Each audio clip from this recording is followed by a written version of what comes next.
Welcome, everyone, this is your friend, here with another exciting fanfiction. Today, we're diving into the story of, what if Tony Stark became Peter Parker's guardian?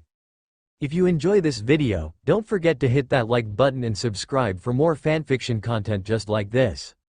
Now, let's get started with the fanfic, BZZZT. BZZZT, BZZZT. Tony groggily awoke from an impromptu nap on the uncomfortable table in his lab.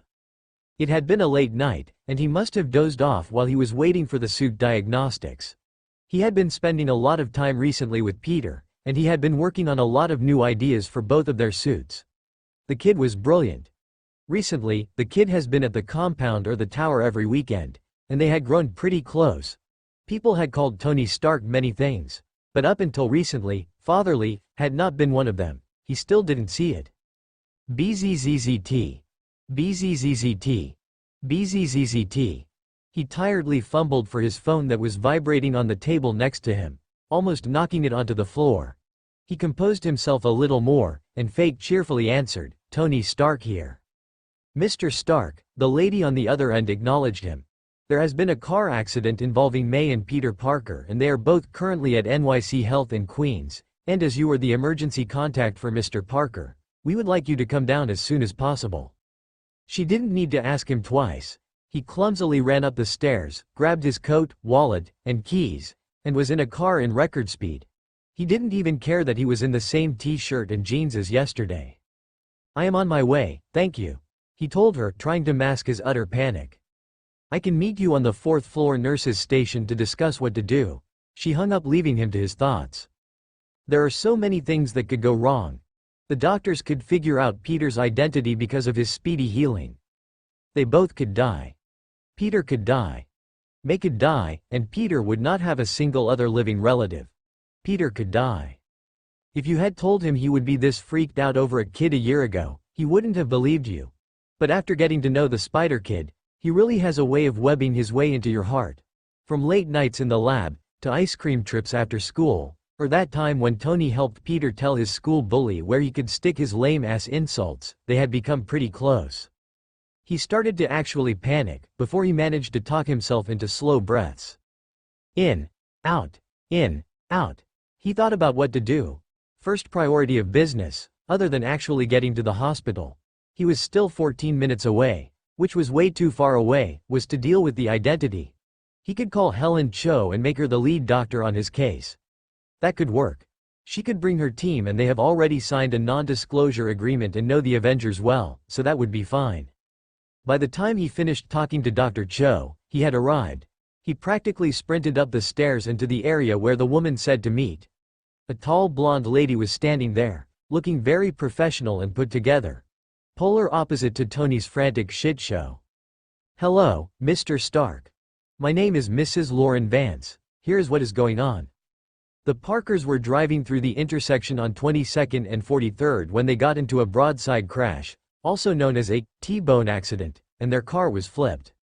May Parker is currently in surgery due to a large tear in her abdomen because of the broken car door, but she also has large internal bleeding and possible brain damage. Peter Parker just got out of surgery setting his fibula and collarbone. He may also have internal issues, but we will not know until the scan results are back.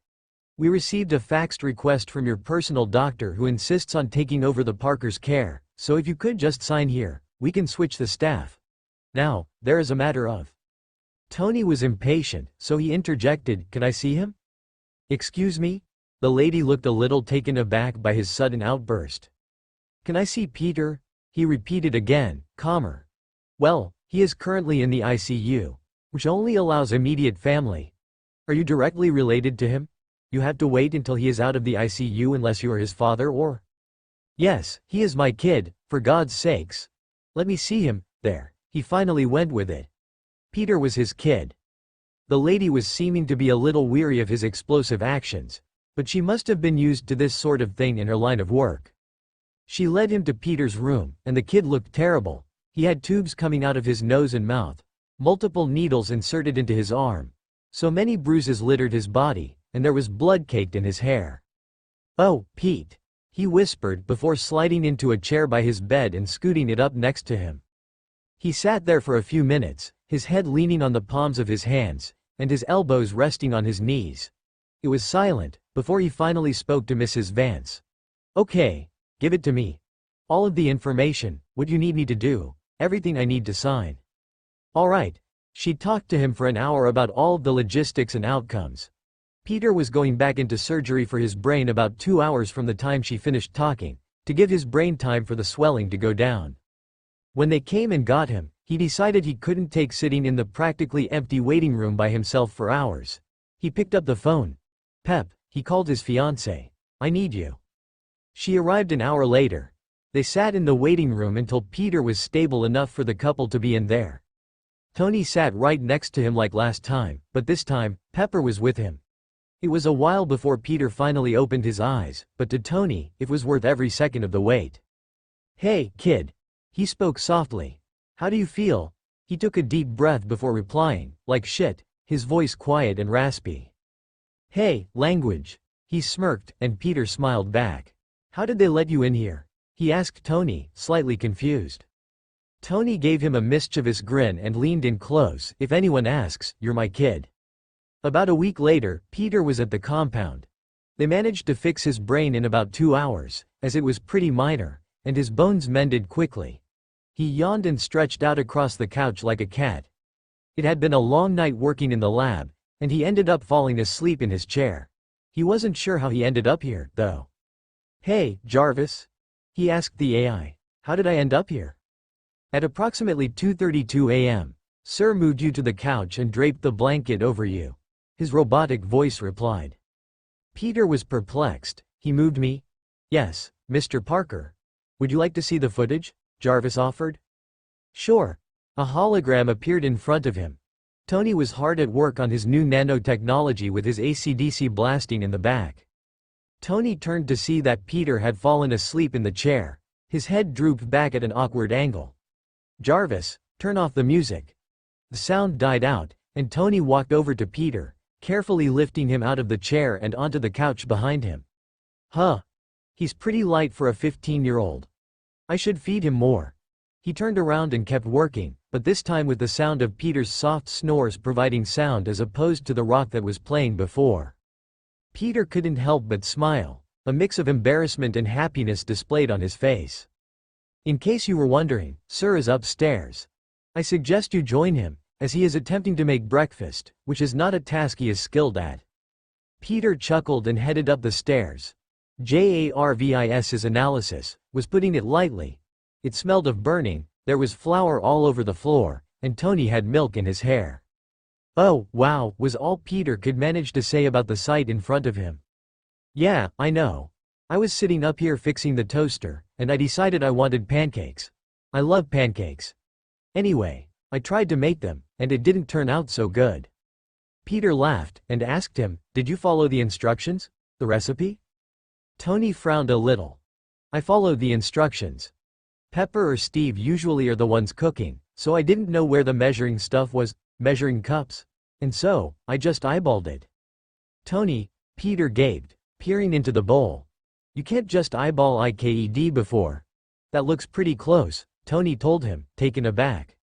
"Tony," Peter insisted, "it looks like you put about 5 cups of flour in here." "I didn't, I only put 2 in, like the recipe said." He held up a drinking cup. "Oh my God. Drinking cups and measuring cups are not the same thing," Peter yelled, cracking up. "Well, I am sorry nobody taught me how to cook. I pay people for these kinds of things," Tony yelled back before sighing. "Do you just want to go to that breakfast place by your apartment? Waffle House or something? I know you mentioned you needed more clothes from your apartment anyway." "Well, I thought May was going to be in the ICU for 2 more days, not 5, but anyway, I do need some clothes and that place sounds great." Peter had been staying with Tony for a few days while May was still recovering. Thanks to Peter's less extensive injuries and his healing factor, he was back to normal after a little over a week. May still had a few complications, so they were monitoring her, but they were told that unless something drastic happens, she should recover. "Awesome. Are you going to change?" Tony smirked, looking at the Iron Man pajamas Peter was wearing because he lost a bet to Tony. "Nah, I like these," he said, smiling, like he wasn't wearing them for the sole purpose of embarrassing Tony. Besides, it is like 8:30, nobody will probably care. Besides, it's Waffle House. So, they got in the car and headed to go get pancakes from Waffle House, because why not? When they got there, the waiter gave them a smile and directed them to a mostly hidden booth in the back, to the pair's relief. They had just ordered when Tony got a call. Huh, that's weird. This must be pretty important, or it would be directed to Pepper. Do you mind if I take it? Peter shook his head, so Tony hit accept call. Hello, Tony Stark. Hello, Mr. Stark. I am calling to inform you that May Parker has recently suffered from a stroke due to the blood loss. She passed away at 8:23 this morning and you are listed as her only emergency contact. I trust that you can explain this to her relatives and figure out funeral planning. A social worker has been notified to find a place for Peter and she is willing to meet at the hospital where there is some paperwork we need you to complete. My condolences. Tony went completely numb. May had a stroke? The doctor said she was recovering, and now Peter. Oh God, Peter. Tony, what is going on? Peter asked, concerned. He struggled to find the right words. Listen, Peter, something happened. Oh no, his face went blank. Did something happen with my aunt? Tony nodded, solemnly. She had a stroke last night and passed away. Peter's mouth slowly fell open and he started to blink back tears. Tony moved to his side of the booth and enveloped him in a hug. Hey, Peter, it's okay. Tony tried to comfort the boy, slowly helped him stand and led him out to the car. Well, it isn't okay, but we will figure everything out. You hear me? We can organize a funeral. Something she would love, okay? Spider-Man can take a quick breather for as long as you need. And maybe some of the Avengers could help out so you don't need to worry about the little guy. It is the beginning of summer, so you don't need to worry about school. What about me? Peter asked softly, his voice cracking. They're going to put me in a foster home. I don't have any relatives left. It was just me and May. His voice caught on the last word, and Tony squeezed his shoulder in a comforting way, as they slid into the car. They sat there, not yet pulling out. Don't even worry about that. You can stay with me. Peter looked up at him taken aback. Really, I don't want to be a burden. If you need me to, I can go somewhere else. He looked down, uneasily. Absolutely not. Tony told him. There is no way you are staying in a foster home when you have people who care about you and can support you here. Don't ever think that. They rode to the hospital in complete silence, except for Peter's sniffles and almost silent tears. Tony couldn't stand to see the boy that was so chatty and animated minutes ago, now falling apart at the seams. As soon as they got there, Tony wrapped Peter in another hug, before carefully guiding him inside. Okay, Peter. We need to decide what to do with you. The social worker chirped, too perky for her job. I see that you don't have any relatives and Peter will be staying with me. Tony deadpanned. Give me whatever forms you need to sign, whatever lawyers you need me to call, I'll do it. There will be no debate on what to do with him. He said the last part mockingly, letting the social worker know that what she said was not okay. Absolutely, sir. Let me get everything together. She backed away, slightly freaked out. The next few hours were filled with papers, tears, lawyers, and an unhelpful and insensitive social worker. The poor kid was still in his Iron Man pajamas, looking as small and helpless as Tony had ever seen him. Finally, everything was taken care of and Tony could bring Peter back to the tower. They walked in to find all of the Avengers playing games and chatting like usual. Hey, you can go ahead to your room. I'll talk to them. Tony whispered softly to the kid. I'll come find you when I am done. He practically ran off to his room that he used whenever he stayed here, which left Tony with the confused Avengers. Hey guys, Tony called out to the Avengers lounging in the living room. I have a kid now. Peter laid on his bed, still in his Iron Man pajamas, staring blankly at the ceiling. He watched the fan spin in a slow circle repetitively and tried to ignore how continuously wet his pillowcase was getting. Wet with tears. Because his last living relative died. His aunt died. He didn't feel anything but empty. Tony had come in a few times since they got back, offering him water, something to eat, to ask if he wanted company, etc. He appreciated it, but for a while he just needed to lay here, in old pajamas, wallowing in self-pity. As much as he wanted some comfort, he only wanted it from May. He wanted May. At around 5:30, he decided he should probably take a shower and eat something. He knew if he kept this up much longer, Tony would be worried, and he couldn't bear to stress out the man even more than he already was, especially after everything he had done, was currently doing, for him. He took an ice-cold shower to knock himself out of his trance and put on clean clothes, an old band t-shirt he had borrowed from Tony a couple nights ago and some oversized Stark Industries sweatpants. He wiped the last of his snot off onto the bottom of his shirt in an effort to hide his misery, though he doubted it helped much. "Hey, Friday? Where is Tony?"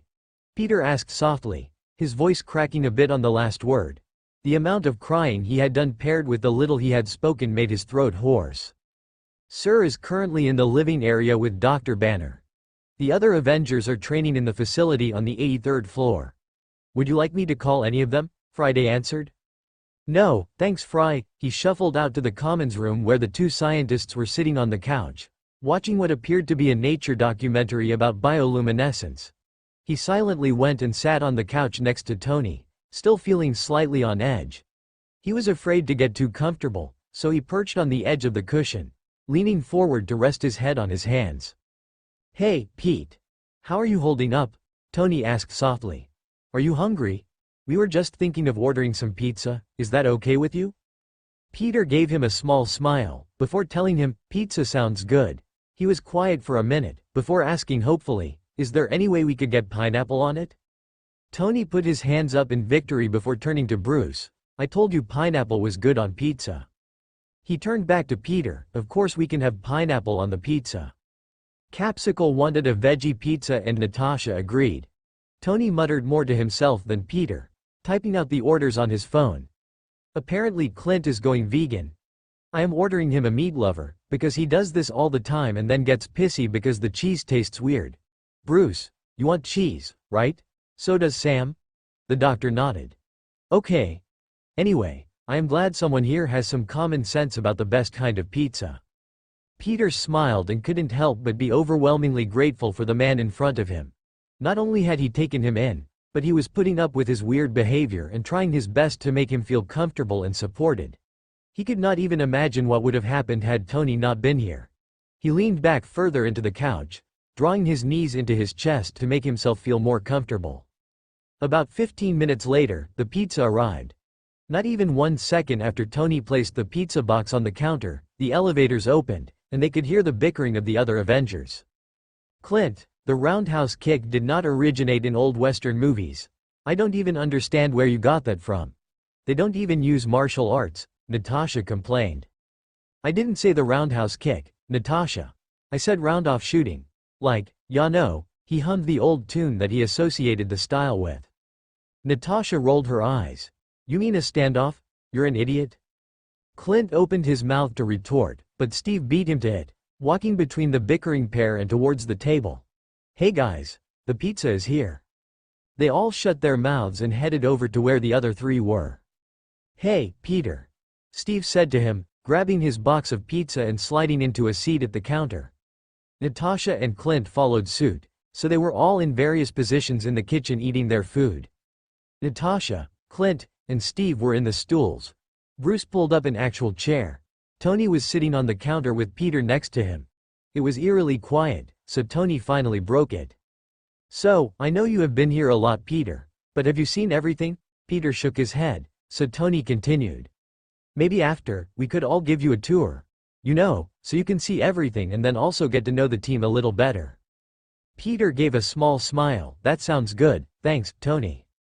Also, he looked towards the other Avengers. "It's Friday." "Oh, I totally forgot," Steve said. "I called dibs," Clint called out, before anyone else could. "What? I was the one who remembered, and you picked last time," Tony called out. Peter nudged him with his foot and whispered, "What are you guys talking about?" "It is tradition that we all watch a movie every Friday night, and Clint wants to pick. You don't have to if you would rather go to bed early, or I can do something else with you. This isn't like a mandatory bonding ritual." He smirked at him, but the genuine concern and care in his eyes shone through. "I'd like to watch the movie with you all, if that is okay," Peter asked, a little embarrassed. "Of course." He smiled at him. By the time the discussion of who was picking the movie was over, they had also finished eating, so they started to lead Peter on a tour of all the important floors. 91st floor. So, Tony started. This is the floor with the main kitchen and living area for the Avengers. We spend a lot of time here. Especially Clint because he doesn't have anything better to do. It was a large open space, with the kitchen pressed against the wall furthest from the elevator. In front of that was a long dining table, with about 8 chairs pushed in around it. Directly to his left was a leather couch that looked like it had been expensive at one point but had been worn down with age and use. That faced the largest flat-screen television Peter had ever seen, with multiple gaming consoles and DVDs housed beneath it. While he expected this form of decorating to come from Tony, it still surprised him to see how much of the small details must have come from the other Avengers. 89th floor. Here is where most everyone's rooms are. I think yours is a few floors above with Tony's, though. If you ever need anything you can come find us here, Steve offered, kindly. There was little for him to see. It was a long hallway with doors on each side that he assumed each of the different Avengers stayed in. He didn't know whose was whose, so he didn't expect to spend much time here. 83rd floor. This is where we train, but you have probably seen this already, Natasha told him, gesturing around to the large room. Get ready to see a lot of the mat, Spider-Kid, Sam smirked. It was true. He had seen a lot of this room, so this stop on the tour was brief. It was a lot of mats, punching bags, athletic machines, and weapons, which he had all seen before. 76th floor. Here are the rest of the labs, but you definitely knew that. Bruce smiled at him. Peter started to look around at the labs, but he became overwhelmed at this point. He had been in the labs many times, but knowing that he was living here and could access these whenever he wanted was overwhelming. Tony seemed to sense his discomfort, so he decided to take them all back up to the main floor to start the movie. They offered to let Peter pick, but he could barely think straight, much less make a decision, so he passed on the offer. Unfortunately, Tony lost the argument, and Clint got to pick the movie. I choose, we bought a zoo, Clint finally told him. They all shot him weird looks at his totally random movie choice. What? That woman in it looks scarily similar to Natasha, he promise. Plus, my kids made me watch it and it's good, so I'm not even sorry, he explained defensively, and they all shook their heads. They started the movie and Peter subconsciously curled closer to Tony from his spot next to him on the couch.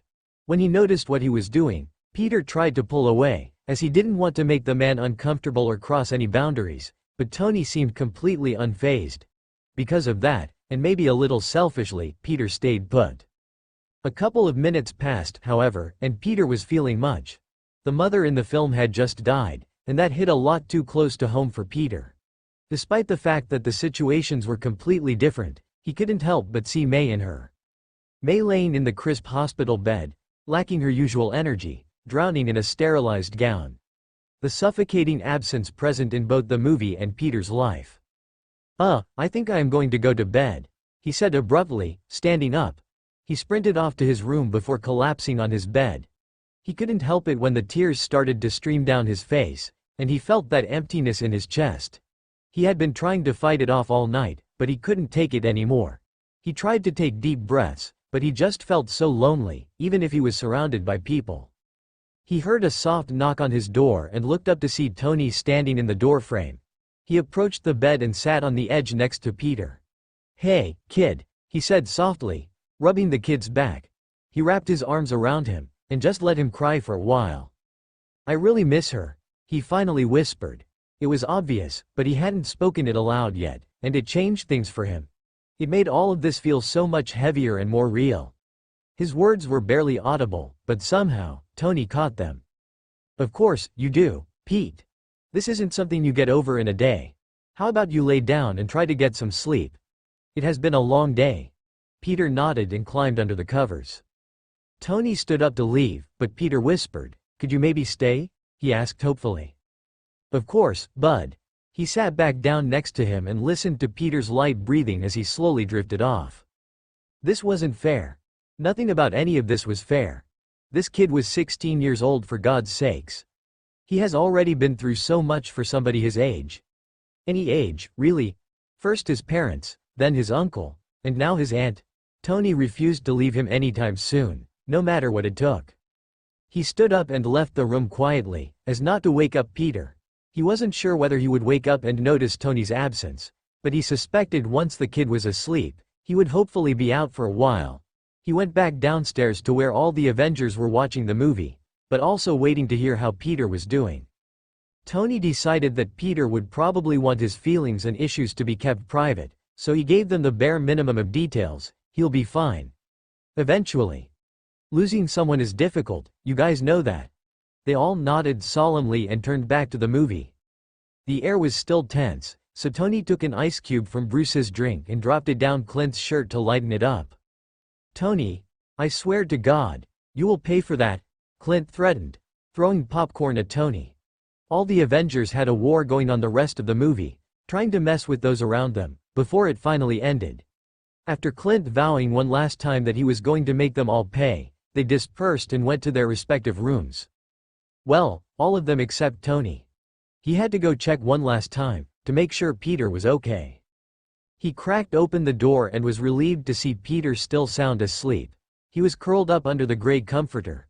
The covers pulled up all the way to his chin, despite how warm it currently was. He seemed relatively okay, so Tony started to pull the door closed. "Night, kid," he whispered, smiling, before he went into his own room. Peter wandered into the kitchen at a time of day where nobody should be functioning. He knew this, but still, here he was. The clock on the oven read 4:28 and Peter sighed, tiredly rubbing his eyes. He opened the fridge, looking to see if he could find something to drink. His throat was killing him. The bright light stunned his eyes, contrasting to the almost pitch-black kitchen, so his eyes hadn't adjusted to any light. He managed to squint enough to the point where he could still see what was in front of him, despite that also giving him an emerging headache. He saw a bunch of leftovers with various sticky notes written on them, such as "Touch this and die, Clint and Tony. That means you, Natasha, and please leave my food alone, Bruce, or don't even think about it, asshat Sam." He chuckled to himself and reached behind him to grab the last can of Diet Pepsi. Normally, he would hesitate before taking the last of anything, but he remembered Tony telling him he bought that soda for him, and that he didn't like Pepsi that much. "Well, actually," he said, "that soda is the worst thing I've ever tasted, and Dummy literally fed me motor oil once, but they meant the same thing." He carefully pulled out a stool at the counter, making sure that there would be hardly any noise, so he didn't wake up the others. He had just gotten settled when he remembered something he wanted in the cabinets. He quietly hopped off, slowly opened it, and pulled out a twisty straw. He went and got back in the chair, the same way as before, and enjoyed his soda a little bit more. At this point, he would take any small comfort he could get. What a sight he must have been. A teenage boy in oversized clothes, eyes stained red with tears, sitting on a stool in the dark, drinking Pepsi out of the can with a twisty straw. He sat there for a while, unmoving and zoned out, until the ding of the elevator startled him. Steve walked out, looking perky and energized, which was unsettling because it was only 5 in the morning. He walked over to the fridge and pulled out a protein drink, shaking it while humming an old tune. Hey Steve," Peter told him, causing the super soldier to whip around. "Oh, hey Peter. Sorry, I didn't see you there," he smiled, a little embarrassed. "Don't worry about it." Peter smiled back, a little embarrassed as well. There was a period of awkward silence that was killing Peter a little bit. "So, what are you doing up?" he asked Steve. "Oh, I go for runs every morning," he replied, briefly. "So, you came to Germany with us?" Peter nodded. "You did a good job. Put up a good fight. Shame you fought for the wrong team, though." Peter opened his mouth to defend Tony, but the captain chuckled, letting Peter know it was just a joke, and they slipped back into silence. Steve finished his shake and headed out the door, giving Peter a little wave. Peter was back to his own comfortable silence, with only the sound of him sipping the straw. He felt weirder than before, though, having seen Steve. He lived in the tallest tower in New York with the Avengers, and his guardian was Iron Man. His guardian, who wasn't May. He had a new life now, that didn't have her in it. That thought gave him that weird pit in his stomach again. He supposed having this weird new life was better than trying to live his old life without her, though. He stood up, threw his drink in the trash, and headed back to his room. He figured Tony wouldn't be up for another few hours, and he wasn't looking forward to awkward conversations with the rest of the team. He wasn't sure what to do, so he picked up his phone from its spot on his bedside table. He didn't know what to expect, having not checked it in 2 days. He had 42 texts and 5 missed calls from Ned. Neddy Master. Peter, is everything okay? I just got a really cryptic message from my mom about you. Neddy Master. Oh my god, I just heard about May, how are you? Neddy Master. Where are you? Please don't tell me you are in a foster home. Neddy Master. Call me as soon as you see this, even if it is in the middle of the night. I need to talk to you. He was tempted to take him up on his offer, even though it was still really early.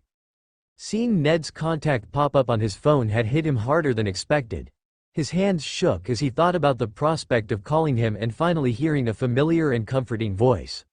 While his common sense was telling him that he shouldn't and that Ned's mom probably wouldn't be thrilled that Ned was up on the phone at 5:30 in the morning, not to mention the fact that Ned himself would be awoken, his best friend was probably the only person who could make him feel better.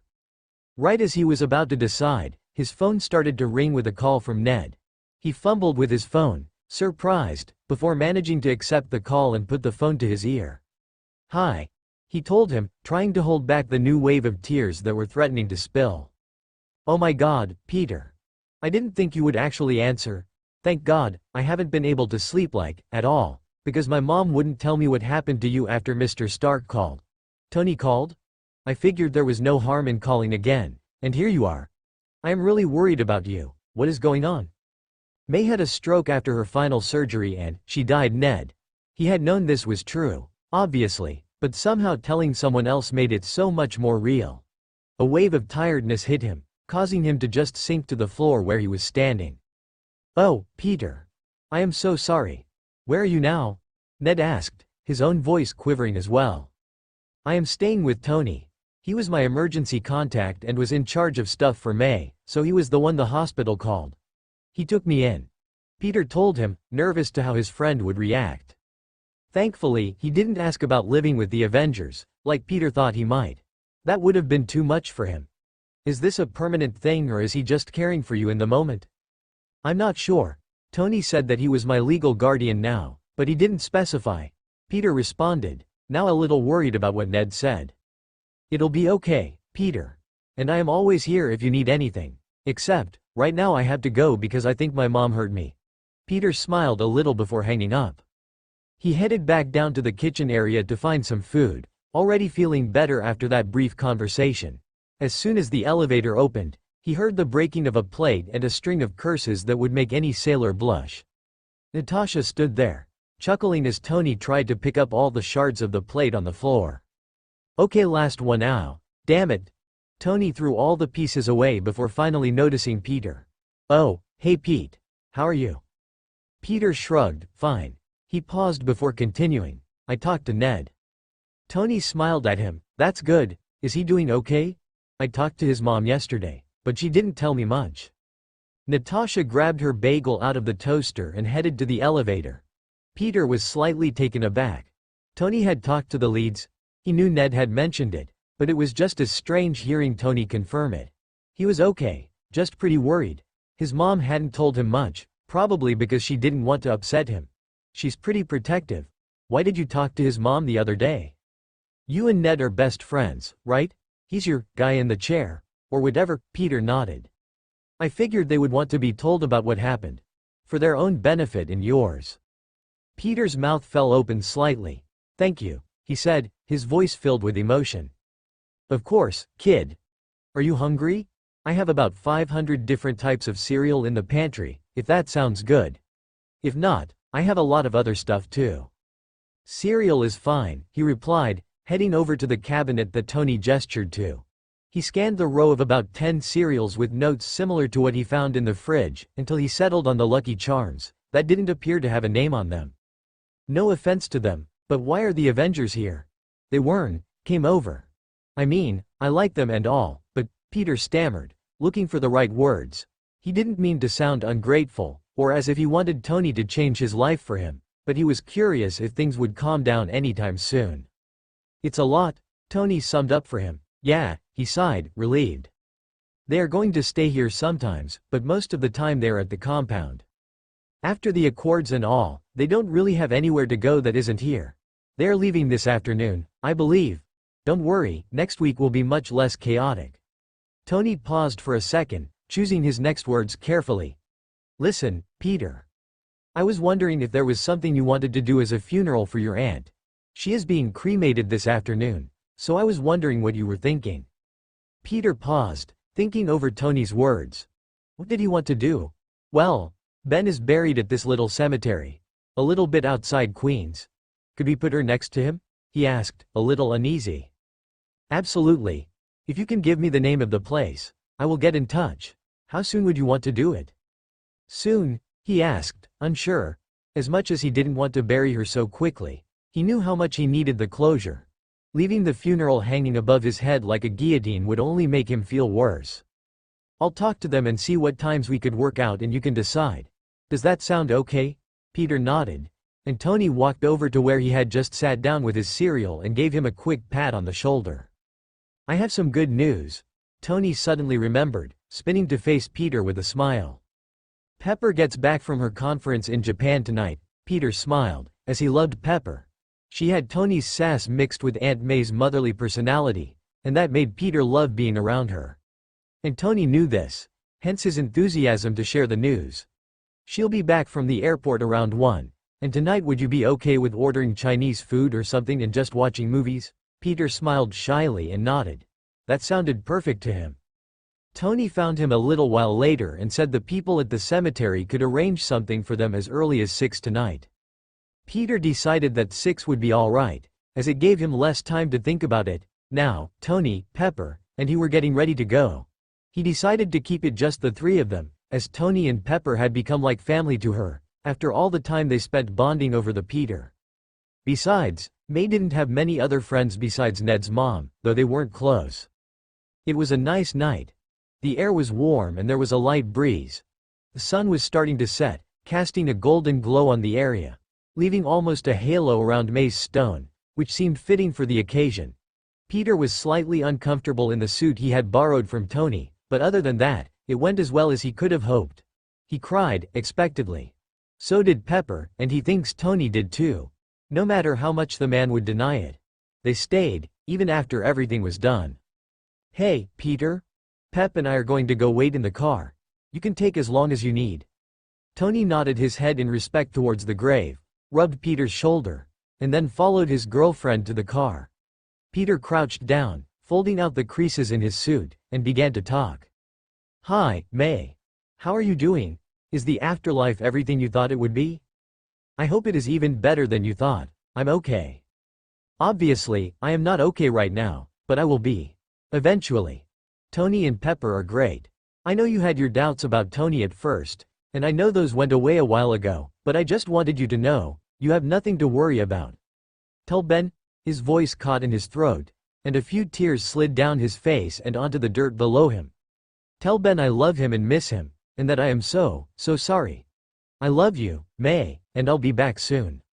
He sat there for a while, just looking at where his aunt lay. Here lies May Parker, a beloved wife and aunt, 1976 to 2018. He read the words over and over again, as if they would change given enough time. As if pretending that this grave wasn't for his aunt would change what happened. He knew it wouldn't, but before today, a part of him was hoping this would be some sort of elaborate joke. But it wasn't. She was really gone.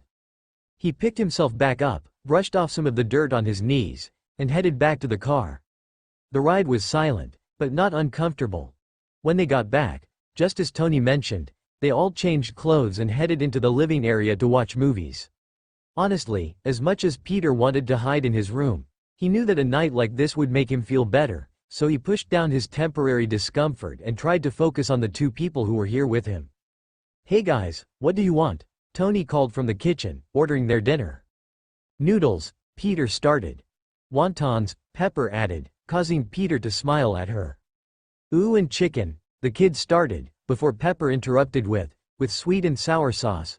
They high-fived at the fact that they had the same taste, and Peter let out a weak laugh, which he considered a win. Tony grinned and lovingly rolled his eyes at their dorkiness. He repeated what they said and then called over, "You know this isn't really what food is like in China."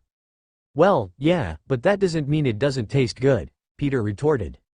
Can't argue with logic. He plopped himself down on the other side of Peter. A couple hours later they were on the 3rd movie of their Star Wars marathon. The Chinese food boxes were discarded in front of them. Pepper was asleep on the side of the couch, and Peter had switched sides with Tony, and was now laying with his feet up on the armrest, his head leaning on the billionaire, and a tub of Rocky Road ice cream in his hand, intently watching the movie. Tony also had a tub of ice cream, but his was peanut butter and chocolate instead. Peter turned his head to look at the people next to him. He couldn't understand why they took him in. Sure, he was Spider-Man. Yes, he spent lots of time here already. But for Tony to become his guardian now, that was such a huge burden on them. He felt a yawn escape his mouth and decided to think about the rest of this tomorrow. For now, he buried his head deeper into Tony's chest and closed his eyes. His spidey sense tingled in the back of his head. He looked around briefly, not noticing anything out of the ordinary, but still, there was that annoying little buzz. He turned to look at his aunt and ask her a question, and that was when he saw the problem. He only had time to open his mouth to warn her before the car hit them head-on. He felt the feeling of being weightless before the inevitable crash of the car hitting the pavement. Peter woke up in a cold sweat, his heart racing a million miles an hour.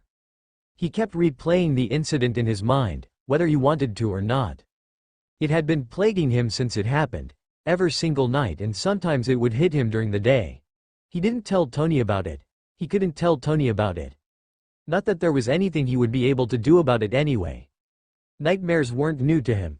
In his line of work, he had his fair share of terrible occurrences that would warrant them, but nothing like this. A fear of a guy in a metal vulture suit is one thing, reliving the death of your aunt is another. He rolled over and checked his clock, the neon light blinking 5:02. He figured he could get up now, not that he would be able to fall back asleep anyway. He stumbled his way to the elevator and took it up to the kitchen. When the elevator doors opened, he saw Tony sitting crisscross applesauce on the counter, drinking coffee out of a bowl. To say he was shocked was an understatement. Tony seemed surprised to see the kid also, but didn't move from his seat. "Hey, kid. What are you doing up?" he asked, concerned. "Just woke up early." Peter shrugged, evading the engineer's worried glance. "Coffee?" Tony offered, surprisingly willing to let the subject drop. "Never mind, you're too young for coffee. Hot chocolate?" "Sure," Peter replied, hopping up on the stool closest to Tony. "Why are you drinking coffee out of a bowl?"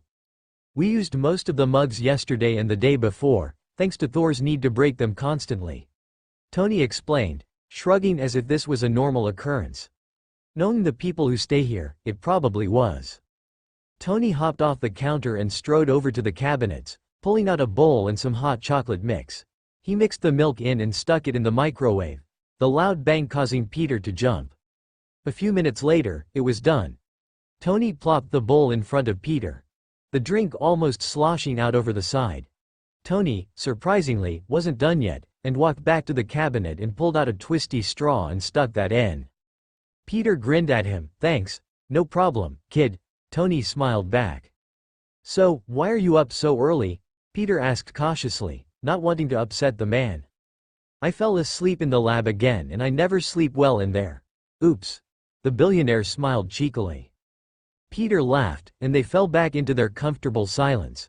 Not long later, Pepper walked into the kitchen, her tall heels clicking on the floor. "Good morning, guys. What are you doing up so early? Did you fall asleep in the lab again?" She shot him a glare, to which he responded with a small smile.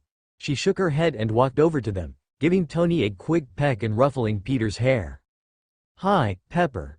We are just," Peter gestured to the bowls in front of them, "drinking some coffee and hot chocolate. Would you like some? The bowls aren't as big of an issue as you might think."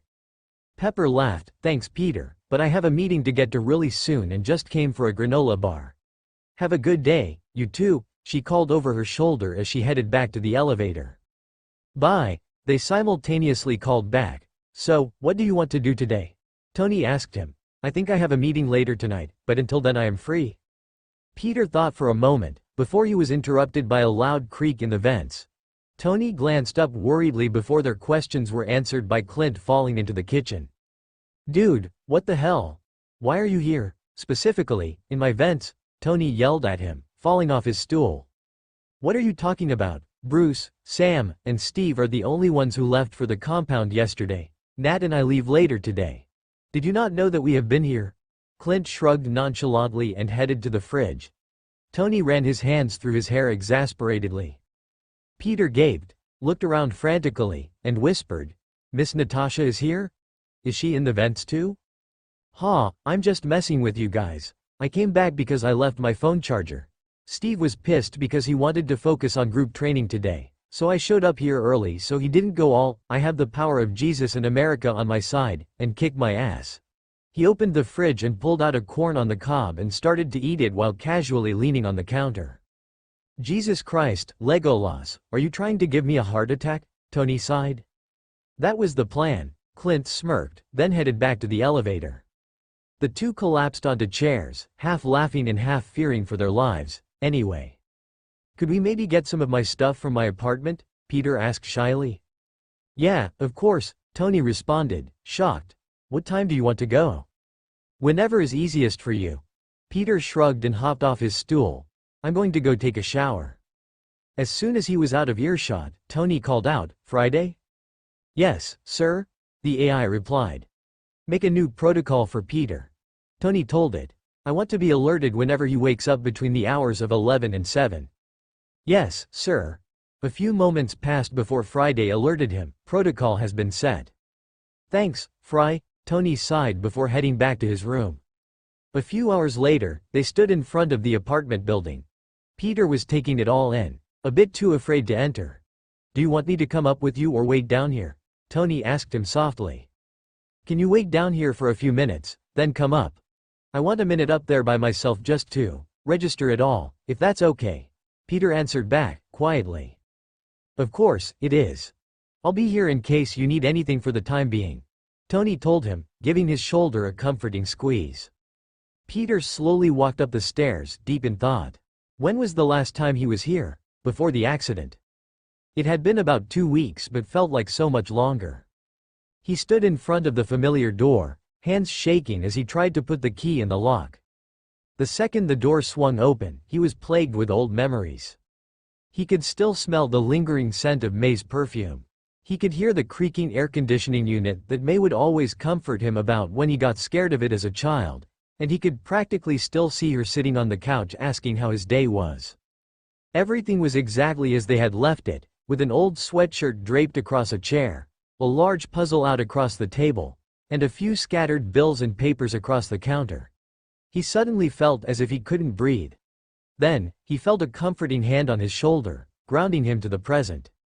"Hey, I actually needed to talk to Pepper about something before our meeting, so can you just grab all of the things you need from your room, and we can pack everything else up another day?" Peter knew this wasn't true. Tony said earlier that there was no way he would ditch Peter for anything work-related today, other than his actual meeting. He appreciated the lie, however, because it gave Peter a way to not have to deal with all of these memories today, without having to admit how overwhelming even the idea of that was. He figured that was why Tony said it. He seemed to understand more than Peter had anticipated.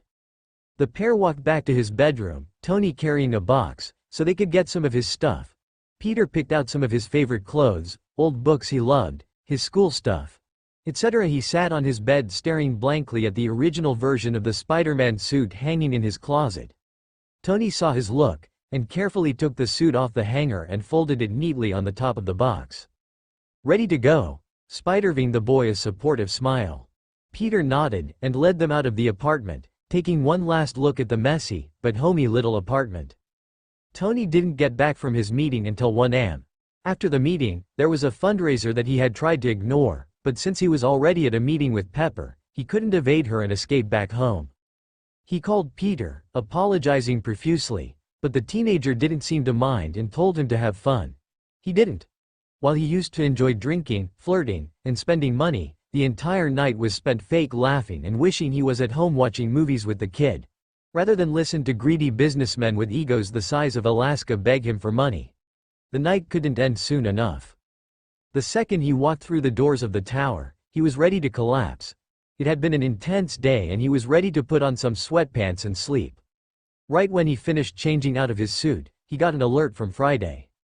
"Sir, it seems that Mr. Parker has awoken. I suggest you check on him as his heartbeat is extremely elevated." Tony, forgetting any exhaustion he previously had, headed down the hall to Peter's room. While he knew it was just a nightmare, he couldn't stop his heart rate from spiking after hearing Friday's alert. He opened the door and saw Peter sitting up, head in his hands, tears streaming down his face. Cautiously, he headed over to the boy and perched on the side of his bed. "Hey, Pete. What's going on?" the billionaire asked him, trying his best to sound more comfortable in this situation than he felt. "What? Nothing. It's fine. My phone buzzed, and it woke me up, that's all," he told him, quickly wiping the tears away from his face. Hey. He wrapped the boy in a small side hug in an effort to calm him down. "Seriously, Peter. You can talk to me." He took a deep breath. "I've been having nightmares. I keep seeing the car crash over and over again every time I close my eyes." "Oh, Pete." The boy tucked himself further into his chest, gripping Tony's shirt tightly. "I have been dealing with it, but tonight, it's just, you weren't here. Which I totally understand. I don't blame you for that at all. It's just never mind. It's stupid." He shook his head and turned away, but Tony was unwilling to drop it. "No, Peter. It's okay. You can talk to me. I promise, I won't think any less of you," he pressed gently. "It's just, I fell asleep knowing you weren't here and tonight, and it was you driving that car." He started to cry again. "I was losing the last person I had in this entire world, and I was going to be completely alone." "Hey, you aren't alone. I swear I am never going to leave you unless I am super old and my bones crack like pop rocks when I sit down. By then, you'll probably want me gone." Tony sighed but continued. "And I know it isn't the same, but if anything happened to me, you still have Pepper. The Avengers are here, too. But I want you to listen to me when I say this. I am not going to leave you if I have any say at all about it. You're staying here with me whether you like it or not." He could feel Peter relax more into his arms, finally letting his head hit Tony's chest. "Thank you." That was how they fell asleep, Tony sitting with his back against the top of the bed and Peter curled up against him. The next day, they were headed to the compound. Steve had called and asked if he could upgrade some various weapons for a mission the two assassins and he were headed on the next day, and Tony had agreed. Tony wasn't sure if the kid was ready to leave yet and be surrounded by all of them, but Peter had insisted it was okay. So, here he stood, facing the compound with him by his side. "Ready to go in, kid?" Tony asked. Peter nodded. He had been a little clingy and anxious since last night, and it worried him a little bit. Pepper said it was probably just shock and that he would probably get over it, and he believed her, but it was hard to see him in so much pain. They walked into the little commons room within the compound, where the Avengers were. "Hey guys, your favorite person is here," he called out entering. "Yes, he is," said Natasha. "Hi, Peter," she told the kid, ruffling his hair.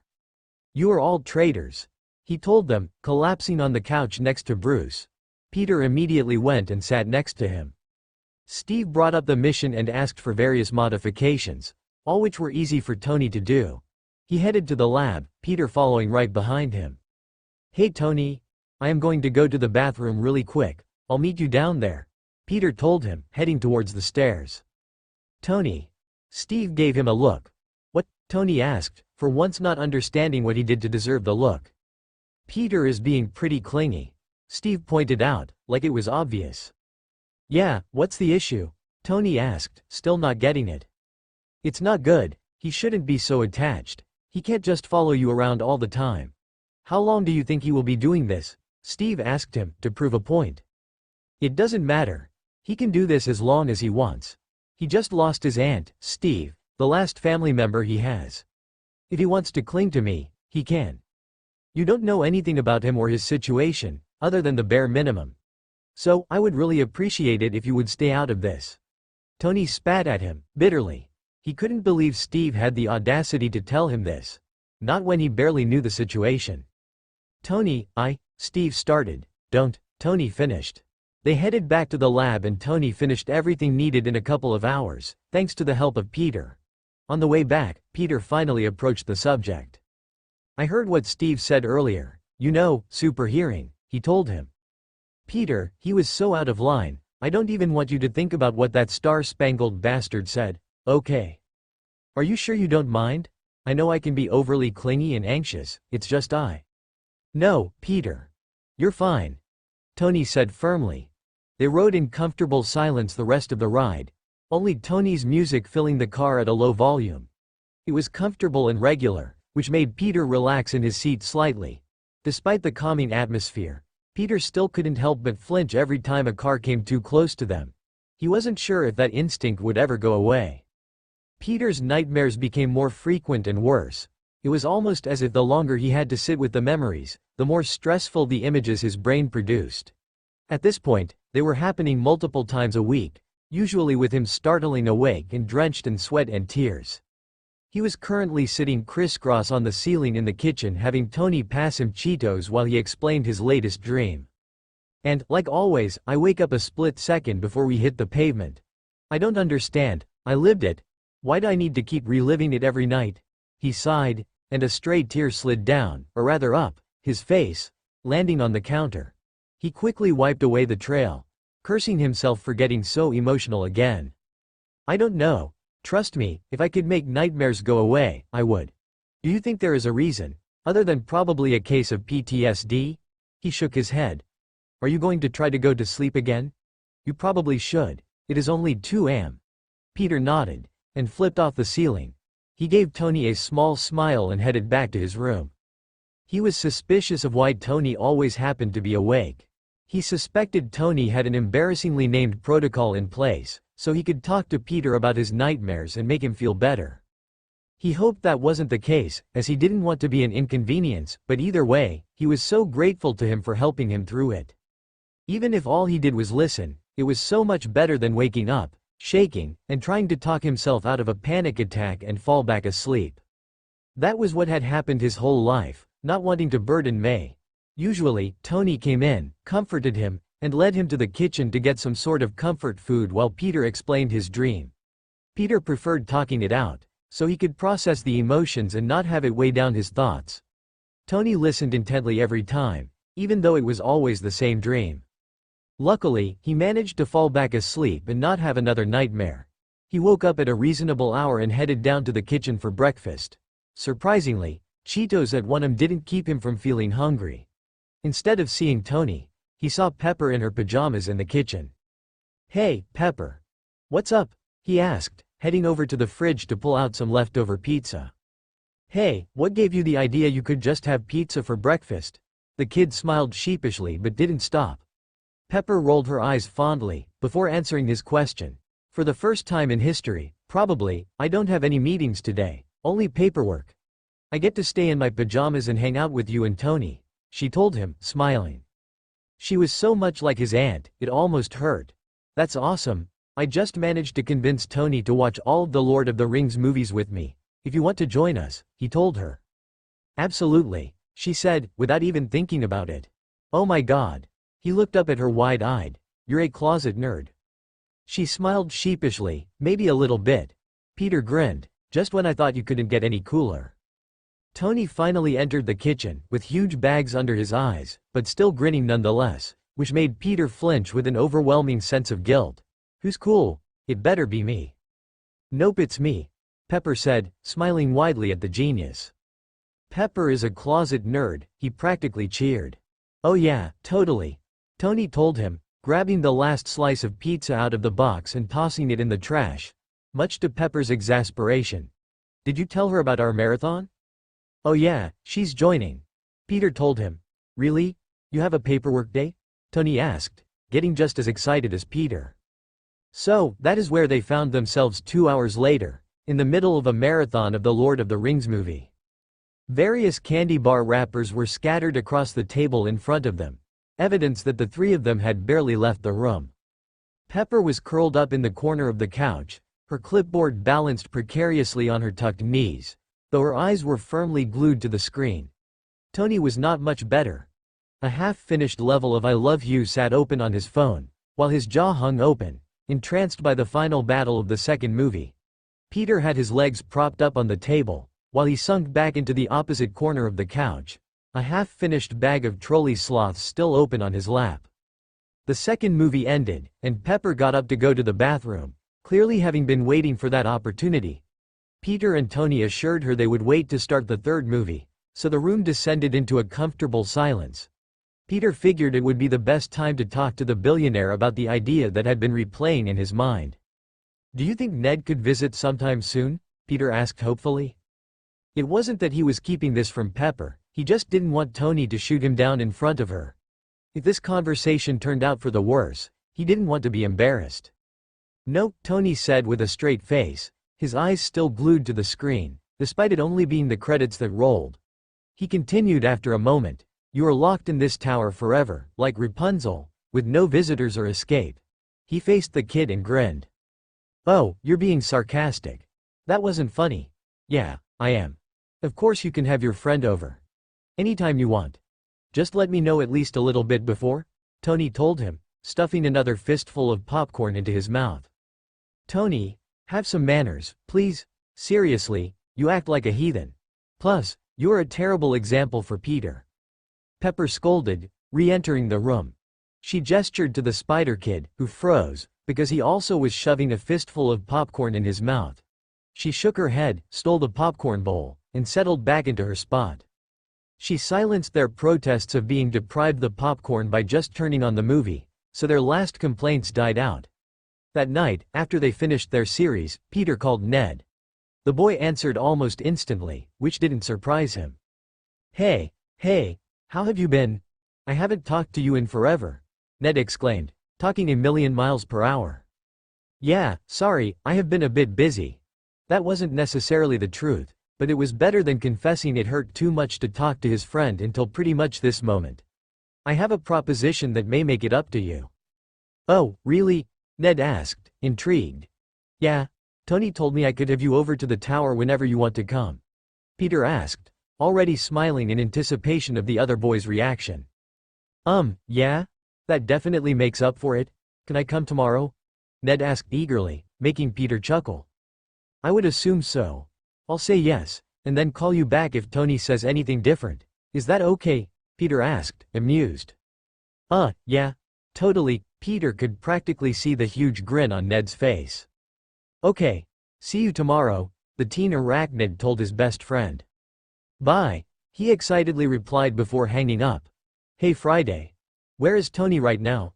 Peter called to the AI. "He is currently in the lab, Mr. Parker," he replied. "Thanks, Fry." He headed down to the lab, as the AI told him. He hopped down the stairs, excited, and entered the lab. "Hey, Tony? Ned wanted to come tomorrow, is that okay?" "Yep," was Tony's quick reply. "Pepper and I had talked about getting Thai food for dinner, does that sound good?" "Ooh, definitely. Let me know when you are leaving," he told him without looking up. "Whatcha working on?" Peter asked, trying to catch a glimpse. "This new technology for Fury," the engineer told him. Peter sighed and collapsed on the couch. That seemed to get Tony's attention. He spun around in his chair. "Is everything okay?"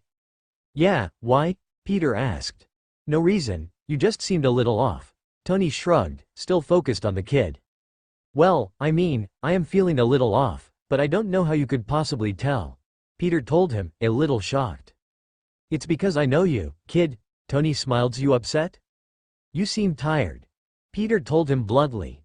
"I am tired. That doesn't explain anything." Tony gave him a weird look. "It's because of me." Peter relented. The older man gave the kid an incredulous look. "What? You have been up with me every single night since I got here to comfort me about my nightmares, and you have been really tired recently," he explained. "Kid, I am going to be honest with you. Okay? Your nightmares aren't why I can't sleep. Mine are," Tony admitted, sheepishly. "You have nightmares?" Peter gave him a wide-eyed look. Tony chuckled, "Like you wouldn't believe. Most of the time I'm already awake by the time Friday lets me know you are." "Okay." Peter sighed. "Does that make you feel better?" the billionaire asked, giving him a concerned look. "A little," he replied. "Good." That night, Peter laid in bed, falling asleep. He knew he would have nightmares, he always did, but this one was different. He could feel it. It started out the same as always. Then the car was hit straight on. He felt that now familiar feeling of being weightless and prepared for the car to hit the surface. It did. He felt the felling of the whole car crunching above him, glass shards pouring down like rain, and his shoulder and chest throbbed. "May!" he called out, his voice raw. "May!" He couldn't breathe. He was crushed beneath the collapsed roof of the car, and he couldn't move. He couldn't move. "May!" He tried one last time, but it didn't matter. He can't move, and he can't breathe, and everything hurts. He was beginning to feel dizzy, and everything went dark. May! He shot up screaming. Tony tore into his room, immediately realizing how different this was than usual. Peter sat on the bed shaking and sobbing. He pulled his knees into his chest and dug his fingers into his legs, trying to find something to keep him in touch with reality. "Hey, Peter, everything is all right. You're here with me in the tower," Tony said, carefully taking Peter's to keep him from hurting himself. "I have to." He started struggling to breathe. He looked back and forth frantically, still trying to find his aunt. She was in trouble, she needed his help. "Okay, Peter, deep breaths. How about we go outside? Okay. Some fresh air, open sky, that might make you feel better." Tony led the quivering boy out onto the balcony, though Peter could barely stand. Once he hit the air, however, he was able to calm down ever so slightly. He was in the tower with Tony. He was here. He repeated that mantra as Tony continued to talk to him. "Come on, just keep breathing." It was just, he seemed to be upsetting himself, so Tony cut in. "We do not have to talk about this tonight. Okay? If you want to and feel up for it, we can talk in the morning." Peter nodded, still not able to utter more than a few words. Once Peter seemed more stable and was taking deep breaths, Tony made another suggestion. "I have something that might make you feel a little bit better, as long as you keep it a secret." Peter nodded. So they went back inside and down a few floors. Tony led him through a small maze of hallways and to a random room. "Come on in." The room was small, though comfortable. A piano sat to the right, black and sleek. On the opposite side, a cozy chair with a basket of blankets tucked in next to it. The walls were bare, painted only a soft white, which cast a comforting glow on the whole room, which was only slightly lit by a standing lamp. The ambience was soft and comforting, though he was definitely shocked by it. He didn't voice any of his questions though, knowing the whole situation was precarious. Tony went over to the basket and pulled out a fuzzy red blanket and offered it to Peter. Tony sat on the piano bench and Peter snuggled in next to him, looking confusedly at the man. He ran his hands almost subconsciously across the keys, as he tried to think of a song. "My mom taught me how to play when I was little. Dad wasn't a huge fan, so I never was that good, but after they died, I just kind of taught myself. Made me feel closer to my mom, I guess." He shrugged, and Peter pulled the blanket around him a little tighter. "Just close your eyes and focus on me, okay?" Peter nodded and closed his eyes. The beginning notes to "Somewhere Only We Know" by Keane. A popular song, but also beautiful on the piano. It seemed to be just what Peter needed. As stressed and frantic as he was before, he felt at ease now, drifting closer to being asleep. Once that was over, he switched to 1,000 Years, a couple of various slower songs, and some classical. As much as it calmed Peter down, it seemed to help Tony as well, if the relaxed expression on his face was anything to go by. Peter didn't remember drifting off, but the next thing he knew, he was waking up in his own bed. The last thing he remembered was falling asleep in the other room. So either he walked in here and didn't remember, or he got carried. For his pride's sake, he hoped it was the former. The following day, as Peter promised, he didn't say a word about their experience the other night. He knew it was personal and hard for Tony to share, so he respected his wishes. He was really excited about Ned, however, so he managed to brush aside the pain from that night. The second Ned entered their floor, everyone knew about it. "Holy shit!" the boy exclaimed from the living room. "Ned, come on, be cool," Peter told him, trying to calm him down. "Dude, I am in Stark Tower, with Tony Stark. How can I possibly be cool at a time like this?" Ned told him, in awe. "Hi, Ned, right?" Tony asked, finally deciding to enter the scene. "Oh my god, Tony Stark knows my name." Ned almost fainted. "Ned," Peter scoffed, embarrassed. "Yeah, I do." Tony just laughed. "You hacked my suit, right?" "Oh my god, Mr. Stark, sir, I am so sorry," Ned babbled, panicking. "Don't be. I am sure Peter pressured you into it anyway, am I right?" Peter looked around, fake innocently. "That's what I thought, you hooligan. Hacking into multi-million-dollar suits. Jesus. Anyway, if you ever want an internship here or a job later, just let me know." "Oh, that would be awesome, Mr. Stark, sir." Ned said, acting as if this was the best day of his life. Knowing Ned, it probably was. Tony is fine, Ned. The billionaire offered. Okay, yes, sure, Mr. Tony Stark, sir. Peter couldn't help but smile at the two interacting. Anyway, I just got a couple new Lego sets. Want to help me build them? Ned nodded enthusiastically. He spent the rest of the night building Legos and watching movies with Ned, while Tony occasionally popped in with snacks. When Ned left, Peter was a little upset. It had been so nice to have him here and have a little bit of that normalcy back in his life. But he knew he would see Ned again, and it would be easier once he was back in school. Plus, Tony watched another movie with him while they ate ice cream straight out of the tub. The Avengers were back. One day, they each trickled in at different points, and they all ended up there by movie night. Their previous mission had been a success, so they were granted a few weeks off. Naturally, the place they would all return to is the tower, as they loved to bother Tony and check in on Peter. And they liked having a place to stay in the city, but the two boys would never accept that answer. Clint was first, as he loved being at the tower. He missed his family and constantly regaled the others with stories of his children, but S.H.I.E.L.D. required him to be in New York for the time being, and this was the next best thing. He came in like last time, through the vents. He shimmied through and dropped into his room, dropping off his bag, before heading to the living room to play video games. Tony and Peter were in the lab, so they were shocked when they found him, surrounded by snacks, in the middle of an intense round of Mario Kart. Peach, you will regret the day you were ever born. I am going to rip off all your ugly hair and shove it down your ugly throat. He screamed at the screen, not caring that this Peach character didn't exist in real life. Bruce was next. He came in and went to his room to fall asleep, still worn out from the long mission. He had to do some damage control with the government, due to his actions as the Hulk, but luckily that only took a brief conversation. When he finally did leave his room and head to the kitchen, Peter was completely confused at seeing everybody around the tower, while Tony was already beginning to realize what was happening. What a day, Tony. Bruce sighed, taking a seat next to Peter. The Hulk really took it out of him. Then came Thor. He hadn't been on the mission with the rest of them, but as soon as he realized everyone was getting together, he wanted to join in. He appeared on the balcony right outside Clint's window, causing him to scream. The god claimed to them all that Asgard had poor snacks in comparison to the Midgardian delicacies he could find in Stark Tower. He thoroughly enjoyed finding the kitchen stocked with his favorite, which, as of right now, was kettle corn. Ah, the mighty snacks have appeared for my enjoyment, Thor bellowed, downing a whole bag in one sitting.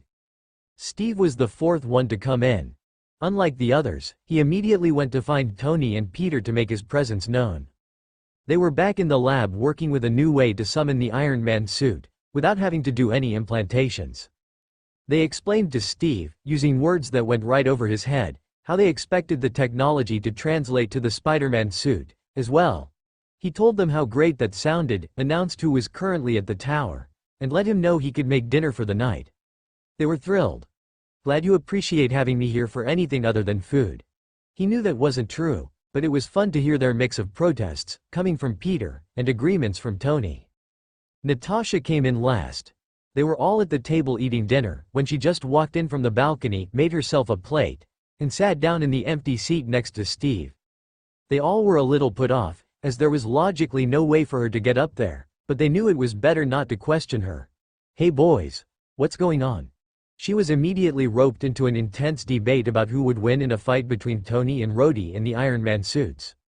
That night became an official movie night, despite the fact that it was only Wednesday. It wasn't uncommon to watch movies on other days of the week, so why Tony, Clint, and even Steve insisted it was official was beyond the rest of them. Tony sat on the edge of the couch with Peter curled up next to him, much to Steve's poorly hidden disapproval. Then Bruce sat next to Peter. Steve and Natasha were both in chairs, and Clint was perched on the back of the couch behind Bruce. A wrinkle in time was displayed on the screen, and they all were deeply invested. Peter insisted on it, because Oprah, he exclaimed. But the others were perfectly happy with the choice. When it ended, everyone except the two spies were asleep, so they distributed blankets for all of them, drew on Tony's face, took some pictures, drew on Steve's face, laughed a lot, then headed to their rooms. The next day, Tony and Steve were very confused about all of the giggles around them, until Tony finally was past a mirror. "Hawkass. You'll pay for this, at training." Maybe Clint's arrows exploded with whipped cream, and maybe they didn't. The first night he was in his own room after the Avengers came, Peter was stressed. He had fallen asleep in the lab and on the couch, always near Tony.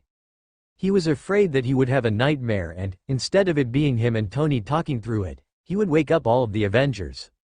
That would be mortifying. He stared up at the ceiling blankly, trying his best not to fall asleep. He figured if he didn't sleep at all, then it wasn't possible for him to have any bad dreams. Whenever he started to drift off, he decided to sit up. He took in the darkness of his room, the tall ceiling that still wasn't high enough for him to find comfort from the shadows, and the loneliness that overcame him.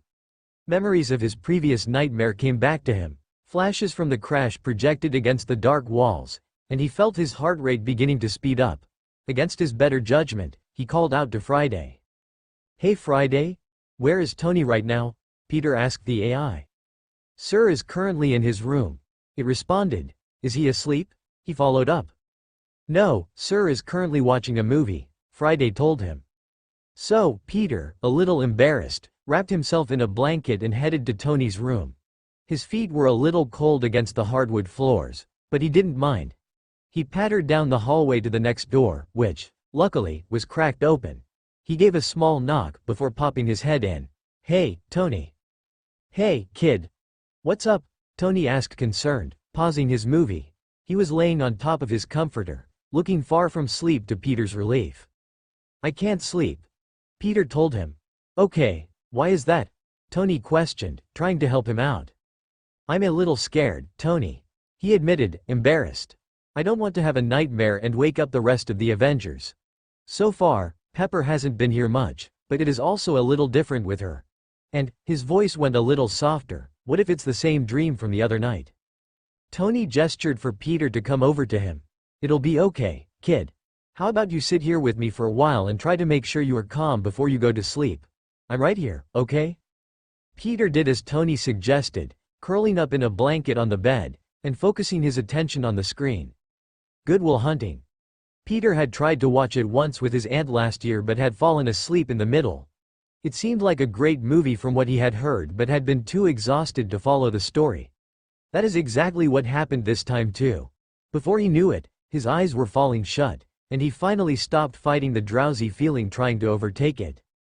When he opened his eyes again, a sliver of sunlight was shining in his eyes. As he looked around, he noticed he was in a room that wasn't his own but seemed vaguely familiar. It was Tony's room, Peter recognized, and he remembered falling asleep in here during a movie. He walked out of the room and headed up to the kitchen floor. He grabbed some breakfast and noticed the time on the clock. 10:52. There was no way he slept that late. He hadn't slept in past 8 since well before May died. He couldn't help the huge grin that spread onto his face. "Hey, Friday? Where is Tony?" Peter called to the ceiling. "Sir is currently in his lab," the AI replied. Peter headed down to the lab to talk to the man. Seeing how deep in work he was, Peter decided to take a seat next to him and dive in to help. He and Tony had been working on this same project for a couple of days, so he knew what was tongue, not wanting to interrupt the man, instead choosing to help until a lull in work and conversation hit. Besides, it gave him more time to get his thoughts in order. "Hey kid, can you pass me the Phillips with the bit load one?" Peter passed him the screwdriver, then held onto the scrap of metal so Tony could put it in precisely, without missing a beat. "Thanks, kid. How did you sleep?" "The best I have in a long time," Peter admitted, a smile creeping back onto his face. "Really? What do you think was different?" Tony asked happily, giving the kid a sweet and genuine smile. "You," Peter admitted, but immediately regretting it. It sounded so stupid and childish. "Me?" The billionaire looked shocked at the fact that he was able to actually help him. "Well, I fell asleep next to you in your room, so I don't know. I guess maybe subconsciously it just eased me? I'm not sure, never mind. It was dumb." Peter trailed off, a little embarrassed. "Actually, that makes a lot of sense." Tony pondered the idea. "You can come in whenever you need to, okay?" "Yeah, thanks Tony." Peter gave him a sheepish smile. "Hey, hope I am not interrupting anything." Steve announced, stepping into the lab and plopping himself onto the couch. Nope, you're totally fine, Peter assured him, turning his attention from the machine to the super soldier. Okay, I'm glad. So, what are we talking about? How awesome the kid is. Look at this. He held up part of the iron band he was working on for calling the suit. He has helped me work on this so much, and he's only 16, most advanced engineers that graduated MIT couldn't figure this stuff out. The genius turned to Peter, who was blushing profusely, and ruffled the kid's hair. I'm so proud of you, Pete. Steve couldn't help but smile at the two. For a split second, Steve could see Howard Stark in the man, other than the obvious fact that this is his child. The same appearance, the same proud attitude towards a kid that wasn't their own. Plus, the arrogant yet kind personality and generosity in Tony that also was persistent in Howard. You're just like him, he told Tony. What? The man seemed confused. Howard. I always imagined this was how he would be like as a father. Proud and positive about a child's genius. Steve replied, wistfully. Peter knew that this whole conversation was about to go downhill. If one thing was made clear about Howard Stark, it was that he was a terrible father. Also, Peter didn't think that Steve necessarily deserved the right to talk to Tony about his father after what happened in Siberia. Tony had refused to tell him everything, but he knew enough to take a conscious step between them. It was clear he read the situation very well when Tony let out a sarcastic chuckle. Well, sorry Spangles, but he wasn't. He actually was a terrible father, so I have no clue what gave you that impression. There's no way, Steve told him, refusing to believe. Really? Because he wasn't proud of me or my genius, quite the opposite, actually. It seemed like I was never good enough, at least if he compared me to you. He gestured wildly to the soldier in front of him, and he always did. Are you sure? You have a pretty big ego, genius, billionaire, playboy, philanthropist. Steve told him, mockingly. What if his praise was just never enough for you? I wouldn't find that very hard to believe. Nothing is ever good enough for you. Are you serious right now? You weren't there. You have no idea what it was like growing up with Howard. And if you think I act like him when it comes to Peter, just call Child Protective Services, and I mean that. I'm actually surprised you haven't called somebody about me, considering how terribly you think I take care of him.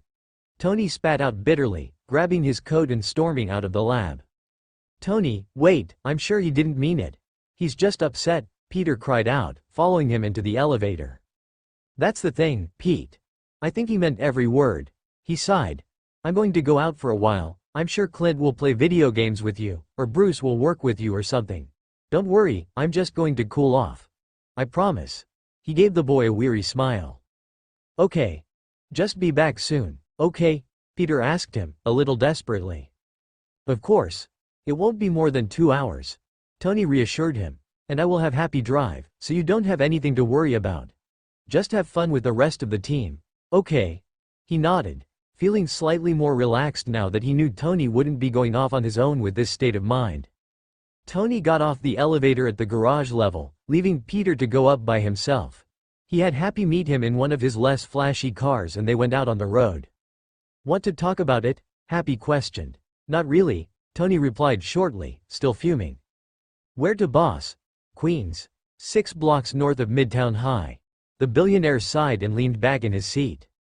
Got it. Any particular reason? The driver pressed, cautiously. Tony sighed. Something to do with the kid. Happy, accepting that was all he was going to get, dropped the subject and took Tony to the location he had asked for. When they arrived, Happy waited in the car, while Tony stepped out. His black derby shoes sunk into the mud, and the grass wet with dew already started to cling to them. He ignored it, and just surged forward to his destination. After a few minutes of searching, he found himself in a small little graveyard. Hi May. He spoke to the grave in front of him, his voice shattering the silence. Sorry we haven't visited you sooner, but I just think Peter is still struggling a lot. He misses you, you know. He brushed a stray tear of his cheek and squatted down in the grass. I'm sure you do. You knew that kid better than anyone. You knew him so well, so please, let me know what to do. I'm screwing him up, Steve is right. I let him be too clingy rather than be independent. I don't help him make friends. I just make him hang out with me and my super secret boy band. He chuckled a little bitterly. Why did you choose me? Obviously, I chose to take him in, but the process would not have been nearly as quick if you hadn't listed me as his primary option of care if something were to happen. So why me? I care about the kid so much. All I am going to do is ruin his life. He quieted for a minute, the wind just rustling the grass around him. He sighed before continuing, maybe I am like my dad. He paused for a minute deep in thought. No, there is no way I am like my dad, Steve is wrong. I actually care about Peter and I tell him that every day. Maybe he could hear it more, but he definitely doesn't doubt it. Also, I feel like I know him pretty well. At least well enough to know when he needs to be pushed and when he needs to be comforted. I think I know what's best for him, or at least what isn't bad for him. Right? The sun seemed to shine a little brighter from behind the clouds. I'm doing my best, May. I hope you can see that. I'll take care of him, so don't you or Ben worry. I'm taking care of our kid. He stood up, brushed the dirt off his knees and the tears of his face, and headed back to the tower. There was nothing else to do but go back and see Peter. When he got there, he wrapped the kid in a big hug before going to find Steve. Hey, Tony, listen. I am really sorry, I know I was so out of line, Steve started, looking at least a little bit regretful. It's fine. Tony brushed off his apology. No, it's not. Listen, Tony, I feel really bad. I know that must have really upset you. Steve sounded a little desperate now. I didn't mean what I said about Peter, and I definitely didn't mean what I said about you and Howard. I guess, I just still can't get over how different everything is now. No matter how hard I try, I can't get over the fact that I missed all those years, and seeing Howard and Peggy change. I took it out on you, and I apologize. That's all. Really, Steve. It's okay. Tony told the other man, putting a hand on his shoulder and looking at him in the eyes. Just let that you just want what is best for Peter. I haven't also been the best about helping you adjust, so it was only a matter of time before we had this issue. I just want you to know I understand where you are coming from, even if I don't agree. Okay. Steve relented. They smiled at each other and headed back to the main area. They found themselves in the kitchen, only to see all of the Avengers tossing goldfish into the air, while Peter tried to catch them from the ceiling. Man, he loved his family. When they ran out of goldfish, Peter did a flip off the ceiling and stuck the landing, much to everyone's amazement. Peter broke out in a fit of giggles. Tony smiled at the kid and gave him a thumbs up, which made the kid grin even wider if that was possible. Yeah, he was doing pretty okay. Peter hated everything. It was July, for God's sake, he should not be doing homework. Unfortunately, being in high school meant lots of summer reading. When he said lots, he meant it. He had to write an 8-page essay for his English class on the patriarchal structure of literature, using Call of the Wild and the short story, To Build a Fire, as references. Neither of which he particularly cared about. He also had to do a bunch of various worksheets for chemistry, write a lab report for his AP biology class on the theoretical results of a cow eye dissection, complete a chapter in a math book, and write an outline for the first 3 chapters of his history textbook. He hated everything. Luckily, he was able to complete his worksheets in about 2 hours. His lab report took a little less time than that, but only because he was able to enlist Dr. Banner for help. His math chapter was quick and easy, as he was pretty good at math, if he did say so himself. He had finished history at the beginning of the summer because he and Ned split it up. History was definitely not his strong suit, and he wanted to minimize the work as much as possible. Unfortunately, he only had 2 weeks left to write his essay and it was killing him. English was his worst subject and this assignment in particular had really put a damper on his mood. He gave up for today, having only gotten through a couple paragraphs. He instead wandered around his room, looking at all the things Tony put in. While taking in the expansiveness of his closet, he noticed a couple of boxes stacked up in the corner with a note on top. Hey kid. Your lease was almost up on your apartment, so I decided to send Happy over to put stuff in boxes for you. Most of the basic stuff is still there, so it still looks like your apartment, but here is some of the personal stuff from your room and your aunt's too. Nobody looked through any of it, I promise, but we figured you might want to sort through it. I would have told you about it instead of leaving you this god-awful note and waiting for you to find it, but I didn't want you to feel any pressure about it. If you need anything, come find me. Tony. He couldn't help but smile reading the note. He was super grateful to Tony for this. Even if he had all the time in the world, It would have been really difficult to put everything in a box and bring it back to the tower. Now, he could look through everything at his own pace in a room that didn't already make him feel like crying. He picked up the first box nearest to him, and found it filled with old clothes of both his, May's, and a little bit of Ben's. He found a sweatshirt near the top that smelled so much like her it made his heart ache with such intensity. He thought he might be sick. He couldn't help but pull it on over his t-shirt. He put the box aside and moved on to the next one. He noticed another little note on top. Hi again, Underoos. I left little notes like this on top of all the boxes just in case you needed little reminders of all the support you have. Anyway, this is super cheesy and personal, which you know I don't do. And I know you love, so you better appreciate it. He did appreciate it. A little note and reminder from Tony were actually exactly what he needed. It helped keep him grounded and not completely submerged in the past. At first, that's what he hoped would happen. He could sit here and pretend that he was at home, and May was only in the next room. But ultimately, it would probably only be worse for him when he was drawn back to reality. He moved the note to the side with the other one and opened the next box. It was filled with a bunch of old mementos and objects that had decorated their rooms and other places in the apartment.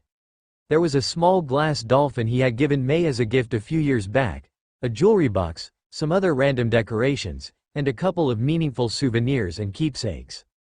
It's okay, kid.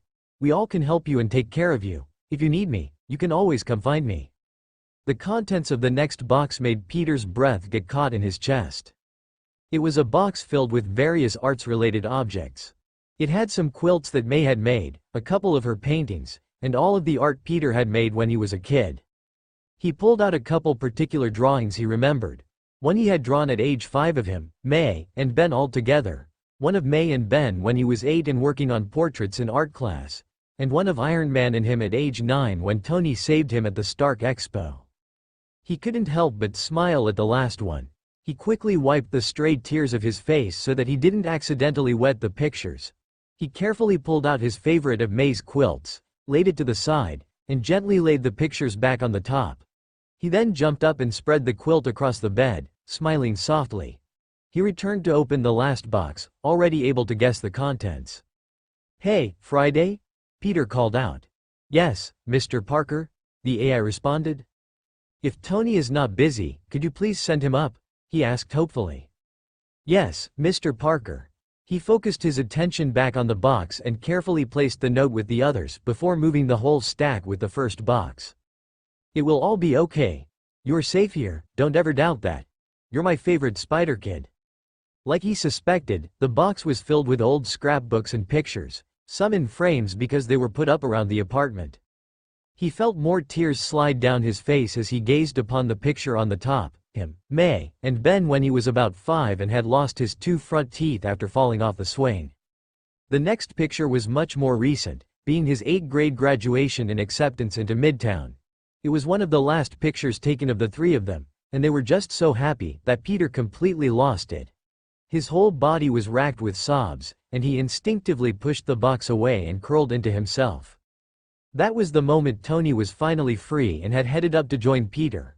Oh, Peter. He called out softly, going over to wrap him in a hug. It's fine. I can finish this. It was just a little much. He weakly attempted to play it off and wipe the tears out of his eyes. Come on, kid. It's okay to be upset and overwhelmed. There is no hurry to go through all of these boxes. Tony told him, trying to calm him down. No, it's okay. I got it. He took a deep breath and picked up one of the photo albums, opening it gently. Would you care to show them to me?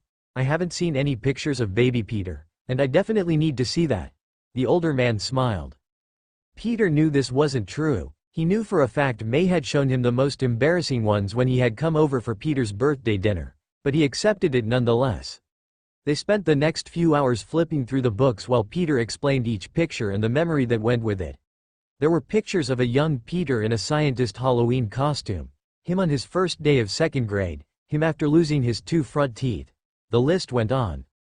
Pepper was angry at Tony for missing a big meeting for Stark Industries, but Tony didn't seem to care. He claimed to Peter that hearing all of the funny stories from his past was more important than any meeting that could have been scheduled. Peter fully believed him. Later, while Tony was working on some paperwork, Peter approached him uneasily. Despite how many times he had run through this conversation in his head and considered the possible outcomes, nothing had prepared him for how nervous he would be to ask this simple question. That seemed to be happening to him a lot lately, despite the fact that the man has not once turned him down without a good reason. "Hey Tony?" Peter asked hesitantly. "Yeah, kid?" Tony responded, looking up, slightly concerned at the boy's demeanor. The kid continued, "I was wondering if, I could return to Spider-Man?" The genius asked, still slightly worried, likely because of Peter's breakdown earlier. "Are you sure you are ready?" Yeah, I am." Tim confidently. "Okay," he told him. Peter was still slightly confused. Okay. We can finalize the last of the upgrades and you can head out back on patrol," Tony told the younger boy, watching his face light up. "Really? Thanks." Peter pulled him into a tight hug because of his excitement. Tony could feel the kid smiling against his chest, which made the genius smile wider. Tony returned the hug. "Of course, Spider Kid. I'd be fresh out of nicknames if you didn't. Now, you should probably go work on your homework." "But Tony, there is so much. I hate Call of the Wild." Peter pulled back, a mock look of betrayal displayed on his face. "Yeah, I know, which is why you should do it now. Something may or may not have come up that you might want to participate in," the billionaire explained, rolling his eyes at Peter's procrastination and childish behavior. Fine." He relented, heading back to his room, poorly attempting to mask the excitement about the prospect of doing something with the Avengers. "Have fun," Tony called after him, a grin on his face. Yeah. Whatever," Peter called back, waving his arm in dismissal. They finished the rest of the Spider-Man upgrades in the next 2 days.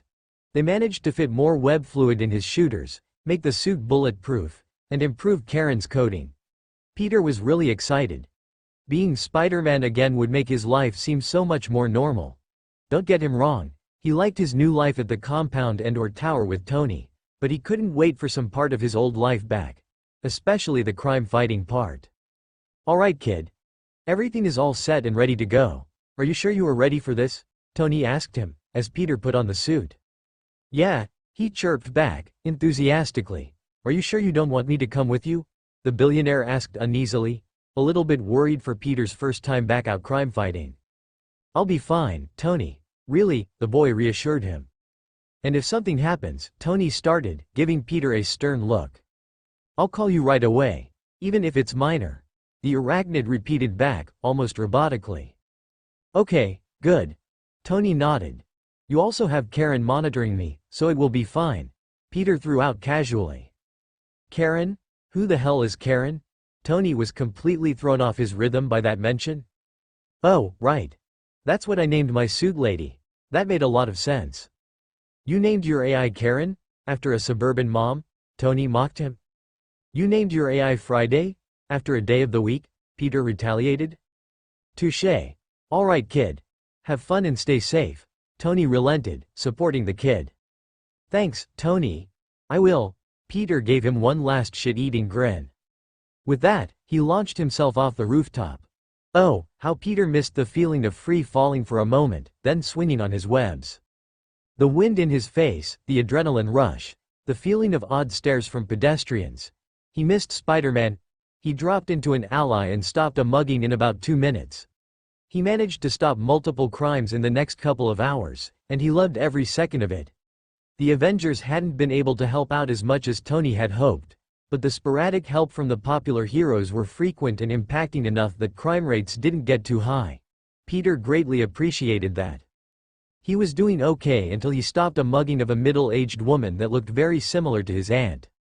He did all right in stopping the mugger, but as soon as he made it to the nearest rooftop, he became uneasy.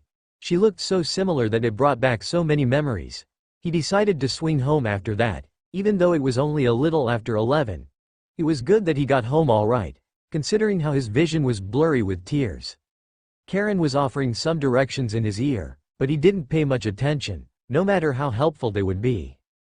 The second he got back to the tower, he changed into sleep clothes, grabbed a tub of cookie dough ice cream out of the freezer, and collapsed on the couch next to Tony. Tony quickly jumped up and grabbed a spoon too, to steal some of his ice cream. "Everything all right?" Tony asked worriedly as he sat down, after seeing the expression on his face. Can we watch a movie? Peter asked, evading the question. Once the movie was on and they were comfortable, Peter explained, Patrol was great. I missed Spider-Man so much. He paused for a minute before continuing. I saw someone that looked like May. That was enough for Tony to understand. He pulled the kid closer and wrapped him into a one-armed hug, stealing a bite of the dessert on his lap. All the Avengers were present for a meeting at the tower. Peter had been allowed to sit in, though he immediately regretted it when he realized the majority of it was Nick Fury talking policies at them. Fury was wrapping up his extensive and unnecessary speech, when he ended with, "We need you all in Charlotte," which started protests almost instantaneously. It was obvious that no one was looking forward to an extended trip on their day off, especially ones that involved meetings in North Carolina. What? Why? Tony asked suspiciously. We all just came back from a mission. You promised us at least 2 weeks of relief. Clint sighed. Fury gave them all a harsh glare, shutting them up. Stop whining. You will go where I tell you. Especially you, Tony. You haven't done anything for us recently. Well, technically I am not even an Avenger, so, Tony attempted to remind the man, but was cut off. It's just a meeting, don't be so dramatic. It's 2 days, this weekend. Now, can I count on you all to be there? Fury asked, completely serious. They all murmured confirmations, except Tony. Fury, I have a company. I have stuff in my lab. I can't just drop everything and... You can bring your kid, Stark. The director cut him off once again. Don't even try to convince me you still run Stark Industries. Oh my God, yes. Please bring me, Tony. Please? I have never been to Charlotte, or anywhere other than New York and DC, really. And Berlin, but that only barely counts. Peter begged him. He had always dreamed of traveling, but had barely been outside of New York. This would be his perfect opportunity. All right, fine. The billionaire sighed, we'll be there. Good. The line cut out. So, how are we getting there? Can we take one of your private jets? Clint asked eagerly. I'm not sure, that seems like a lot of money. How about we just drive? Steve suggested. Capsicle, I am a billionaire. We could take the jet if you all want. Tony threw out, nonchalantly. Is it really a good idea to stick me on a plane? Bruce asked nervously. I'll likely be fine if that's what we decide on, but if we're voting, I'm going to agree with Steve on this one. Okay, Nat. You're the tiebreaker. Tony told the assassin, looking at her directly in the eyes.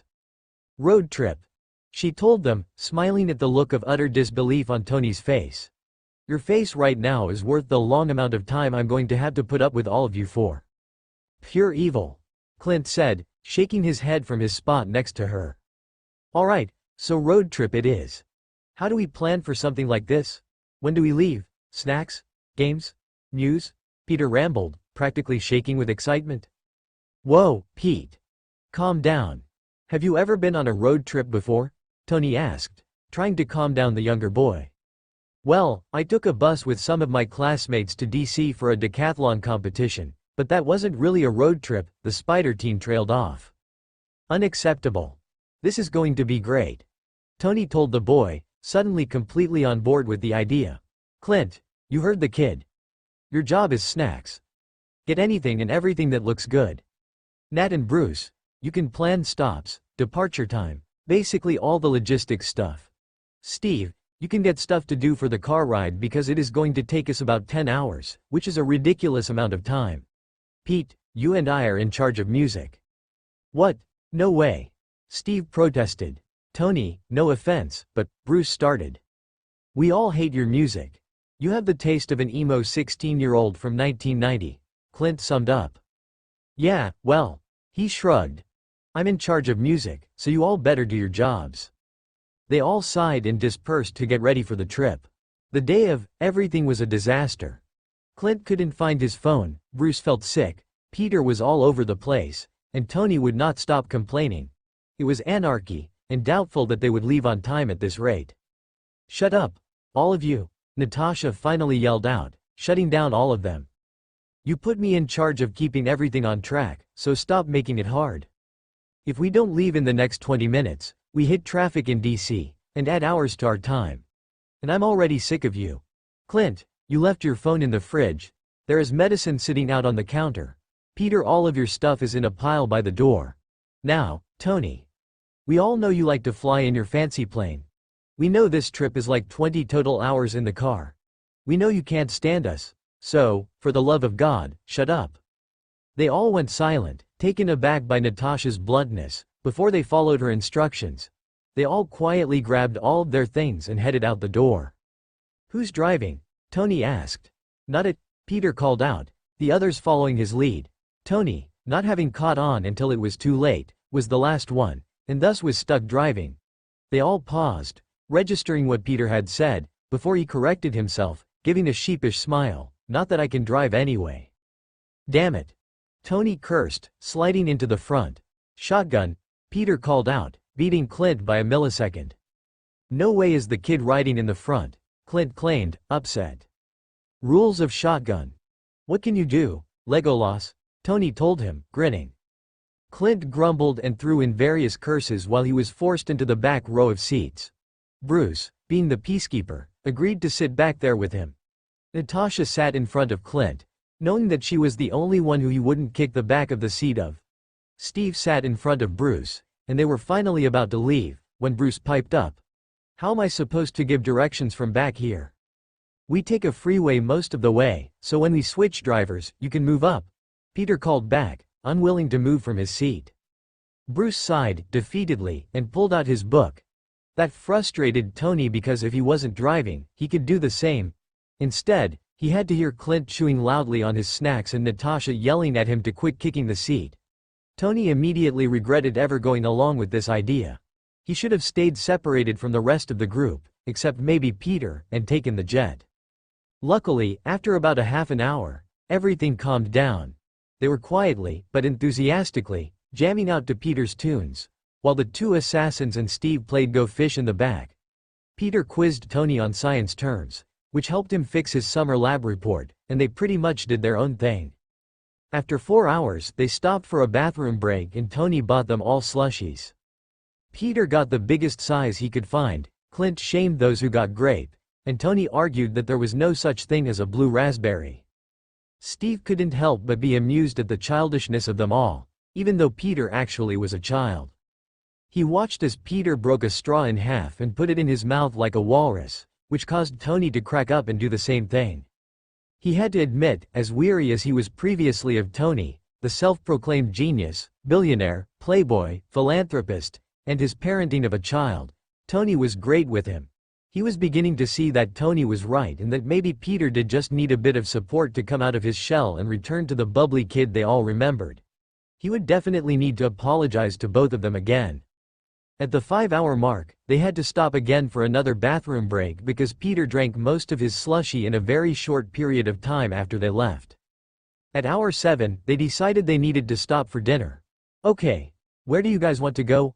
Tony asked, taking an exit. There are so many fast food restaurants. They all started calling out things, overlapping each other. All right, I have an idea. Whoever picks has to drive. Don't forget, it's 5 o'clock. So you were driving till 1 am. That settled it, nobody wanted to pick that much anymore. I want Wendy's, Natasha offered, implying she would drive next. The Avengers made Tony's head spin.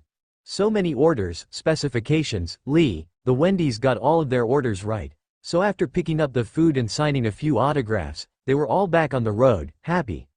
Bruce had moved up to shotgun. Natasha was driving, Steve stayed put, and Clint took the opportunity to move up from the very back, so Tony and Peter were pushed all the way back and into the trunk. At least that was how they phrased it.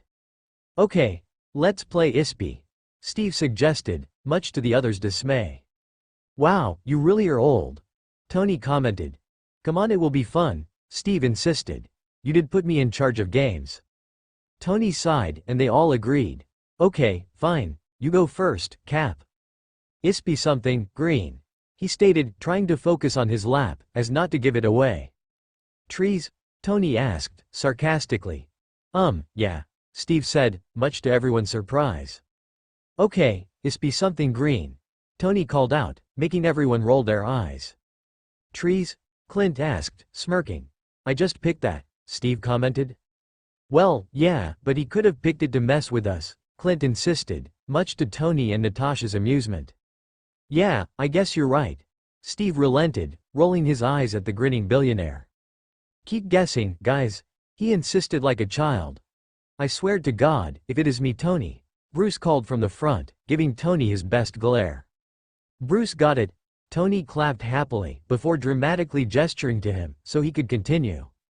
They played for a little while longer, actually having fun to Steve's credit. Tony felt a weight on his arm and looked down to see Peter snuggled into his arm, earbuds in, asleep. He smiled and fixed the blanket that was draped over to him. I got it. It was the orange airbag sign, Clint called out, very loudly. Shush. Tony gestured to his arm. Spider-Kid's asleep. Ah. Pretty soon, all of them were asleep except Tony and Natasha. They pulled into their hotel at around 2:15, due to a few more bathroom breaks made by the team. The bright light of the sign woke up Steve and Clint, who climbed out of the car the second they parked. Natasha shook Bruce awake and the four of them headed inside. Tony, meanwhile, brought over a luggage cart, loaded their baggage onto it, and pushed it towards the door. Then, while inside, he carefully shook Peter awake. Come on, Spiderling. We're here, he whispered. Huh? Peter sat up, trying to rub the sleep out of his eyes. We're at the hotel. It's time to head in, Tony insisted, helping him climb out of the car. Oh, okay. He yawned and followed Tony inside. The second they reached the room, they all collapsed onto the beds. Peter didn't even make it to the couch, he just grabbed a pillow and curled up on the floor. The others followed soon after. The weekend meetings were fine. They didn't really get to do anything in Charlotte, as Fury kept them all busy. Peter ended up being so bored the first hour of the meetings, as he was excluded from them, so he decided to walk the 5 miles back to the hotel and stay there the rest of the weekend. Not that he minded, there were tons of snacks and a really nice pool. The others were envious. The ride back went exactly as Peter expected. They argued, blasted music, ate tons of snacks, and had an overall good time. It was August. If he was being completely honest, Peter was actually excited to go back to school.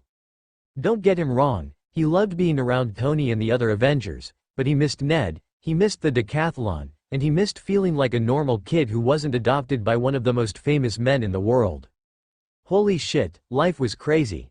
Because of this, when Tony told him that his school had scheduled their book sale for a week from now, that meant that he would finally be able to re-enter the school, see all of his classmates, and buy his textbooks for the upcoming year. Peter was thrilled. Only 5 more days, he bounced up and down, making Tony to chuckle. Seriously, it is a book sale. I can buy you better copies of all of these books from other places, it isn't even really necessary, Tony insisted. But Tony, he complained, drawing out the end syllable, it is about the experience, it's school. You are probably the only kid in the entire world who is actually excited to go back to school. He shook his head. Well, I like it, he insisted. Okay, Spider-Kid. He smiled. Tony paused, looking actually a little nervous, before approaching a new topic. Remember what I gave you for your birthday? Yeah, Peter told him. Truth be told, he actually just now remembered the set of car keys he'd been given. A couple months ago for his birthday, Tony offered to help him repair a car. Knowing Peter would appreciate it more than the billionaire just buying him one, so he had something to drive to school. He had been so thrilled about it when he got it, but after May, it slipped his mind. Would you maybe want to start it soon? I know school is starting and you probably don't want to take the subway every day. If you want to wait, we can, or if you would rather not do it at all, I can just get you a nice watch or something to make up for it. He trailed off, rubbing the back of his neck sheepishly. No, that sounds great. I'm excited about it, Peter replied happily, to ease the billionaire. Great. Most of the parts are in the lab near the garage, so as soon as you are ready, we can start it, Peter beamed. A couple days later, Tony showed him the car. To say the car was damaged was an understatement. It basically was a rusted-down shell of red 1960s Chevrolet Camaro, damaged almost beyond recognition. They could fix it up, sure, but it would be a lot of work. In other words, it was incredible. Oh my God, he breathed out, staring at the car. You like it? Tony asked jokingly, smirking at the kid. It has got to be the most beautiful thing in the entire world, Peter gaped. Well, that must really be saying something, considering I exist. The genius gestured to himself, grinning. Peter shot him a look. "You're ruining it." "I don't think I am, but if you were really that ungrateful then I could always take it back." He trailed off. "No," Peter shouted, practically jumping into the air. "Make as many egotistical jokes as you want." "That's what I thought," the man said, heading over to the car. They worked on it for a couple of hours, cracking jokes and trying to remove all of the rust. It was hard, but Peter was thoroughly enjoying himself. Tony seemed to be as well. Maybe that was why Peter decided to bring up the particularly difficult subject. "Hey, Tony?" Peter asked, a little uneasily. Tony, sensing the kid's mood, quieted his music and replied, "Yeah, kid? Would it be okay if I went over to Ned's house after the book sale?" he asked, silently holding his breath. "Sure. Are you sleeping over or is there a time when I should pick you up?" the genius told him, nonchalantly. Peter was sure that he was thinking about how many rough nights he had had recently, so he was shocked to get approval. "I think I'm sleeping over, but if not, I can just walk home." He shrugged, going back to his work on the headlights. "What?" Tony asked incredulously, sliding out from his place under the car so he could see the kid's face. "How far away does he live?" About a 5-minute walk from school," Peter told him, voice going quieter. He knew that was a long walk, and he was almost positive that idea would be shot down. "Yeah, Noel'll come get you when you are done," Tony replied, giving the kid a look. "Seriously, Tony. It isn't a big deal, don't worry," he insisted, not wanting to bother him. Peter. He gave him a genuine, but pointed, look. "I own a car, I have a driver's license, and I am willing to come get you. There is no way you are walking 30 minutes back here." "Okay. Thank you." Peter quietly accepted. Yeah, whatever." He rolled his eyes and slid back under the car, leaving Peter grinning and giddy. Peter woke up at about 6 on the day of the book sale. It started at 8, but everyone knew you had to get there early if you wanted the best copies. Plus, he was really excited. He had seen Ned once since last school year, which was the day he came and visited the tour. That much time away from his best friend was ridiculous. Plus, he also hadn't seen MJ and some of the other decathlon kids since the end of last year. As excited as he was, there were a few things that made him pretty anxious. The first was seeing Flash. Tony promised he would just send him in with money as not to create a scene, but if Flash did anything, he was afraid a full suit of Iron Man armor would bust down the door. The second thing was what was happening after. Peter and Tony had a meeting with the principal to switch all of Peter's forms from May to Tony. Which also meant his teachers and some of the staff would see him with Tony instead of May, raising some questions. Not only that, but this was yet another thing that further distanced him from his aunt. He knew that was ridiculous, but he couldn't help it. They pulled up to school and Peter immediately spotted Ned in the crowd. He was wearing his hat and standing right at the front looking around. "Ned!" Peter called out, practically launching himself out of the car the second it stopped moving. Whoa, wait a sec. Kiddo." Tony called out to him, making Peter sigh and turn around. Here's your money. I didn't know how much you needed, so here is $500. Peter's eyes widened as he accepted the money, knowing he wouldn't spend even half that. 2. If that Spidey kid or whatever. Flash, Peter suggested. He continued, not pausing. Even looks at you, I want you to beat his ass. Tony, I am not going to do that. The kid rolled his eyes. Fine, but if he makes one comment, I am coming in there with the suit. Tony promised, though Peter figured that he was probably just being dramatic. Keyword, probably. Tony. Peter gave the man a pointed look. This time, the genius just ignored him. And the third thing. Tell Ned I say hi. Peter smiled, nodded, and finally headed towards his friend. Ned. Peter called out, finally finding his friend. The second he reached him, they launched into their nerdy, complicated little handshake. Peter and Ned headed into the building and straight for the chem textbooks. Tony wanted me to tell you hi. Ned's mouth fell open. No way. Did he really? You aren't just telling me this to make me feel good? He actually said to tell me hi? Yep. Peter smiled at his friend's attitude, and he said, Ned, too, not just your friend. Oh my God, this is the greatest day of my life. Peter shook his head at his friend, and they got their books. Sup losers. MJ greeted, falling into step with them on their way to the doors. Hey MJ, how was your summer? Ned asked. She shrugged, brushing it off. Did you guys see the car in the parking lot? There must be a fancy new rich kid enrolling this year. Peter felt his heart rate speed up, but he played it off coolly. Oh yeah, that would really suck. MMHM. She agreed, eyeing him skeptically. See ya. She branched away and headed back towards their locker area. Pretty soon, the school had mostly cleared out. Peter figured this would be the best time to text Tony. Hey, the school is pretty much empty, probably as good a time as any to head in. He messaged, not bothering to wait for a reply before sliding his phone into his pocket and heading for the main office. Unfortunately, right as he met up with Tony, he saw MJ heading down the hall. You're Tony Stark, she said, more of a statement than a question or exclamation. Yes, I am. Tony replied, equally as stoic. Can I discuss something with you? She asked, but not waiting for a response, she powered on. I admire many things about your company, such as the clean energy produced by the arc reactor and the female CEO. That being said, most of what your company produces is geared toward the rich and exploits the working class. Thus, I really think you should make a targeted effort to increase your accessibility, she told him bluntly. He nodded thoughtfully. Now that you mention it, I agree with you fully.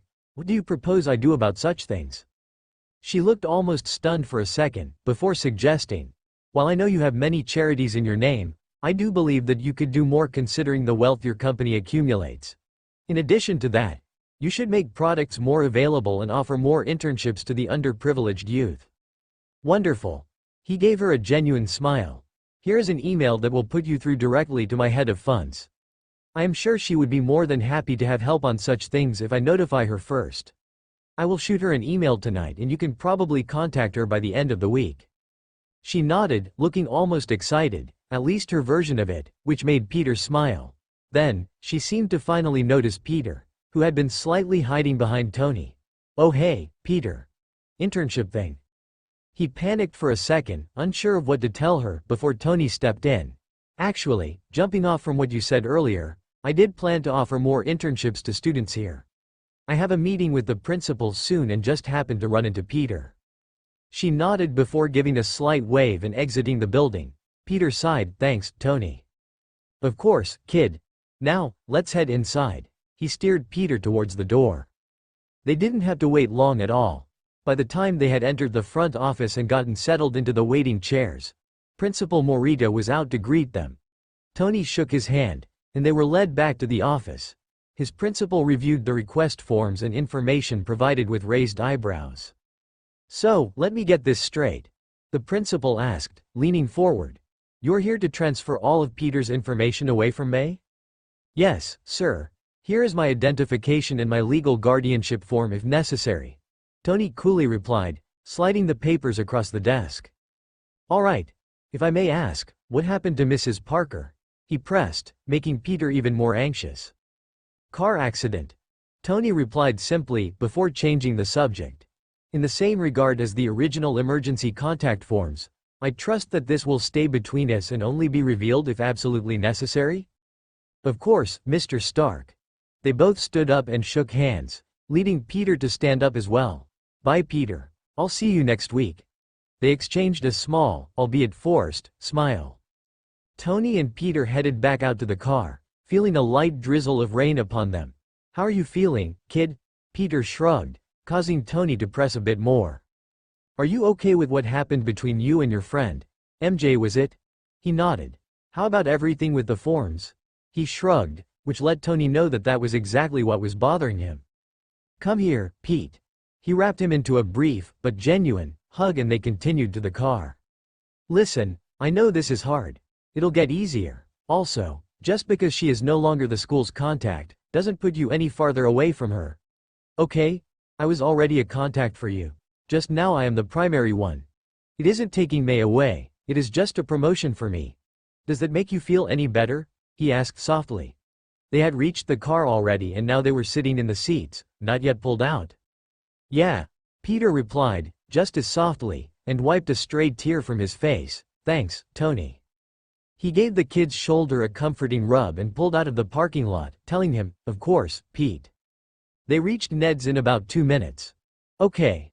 Have fun, be polite, and don't sneak out to go Spider-Man, eh? Got it?" Yeah, I got it," Peter muttered, rolling his eyes, although he had a smile on his face. "Good. Just text me whenever and I'll come pick you up." Tony smiled, and Peter hopped out of the car. The night with Ned was great, and they were able to catch up on everything they missed over the summer. Ned's Lola made them traditional Filipino lumpia, which she knew was Peter's favorite, before the two boys settled in to watch one of the old Batman movies. It was probably one of the times he felt most comfortable since the last time he was in his apartment with May. It was so familiar and comfortable that he finally felt like he could breathe.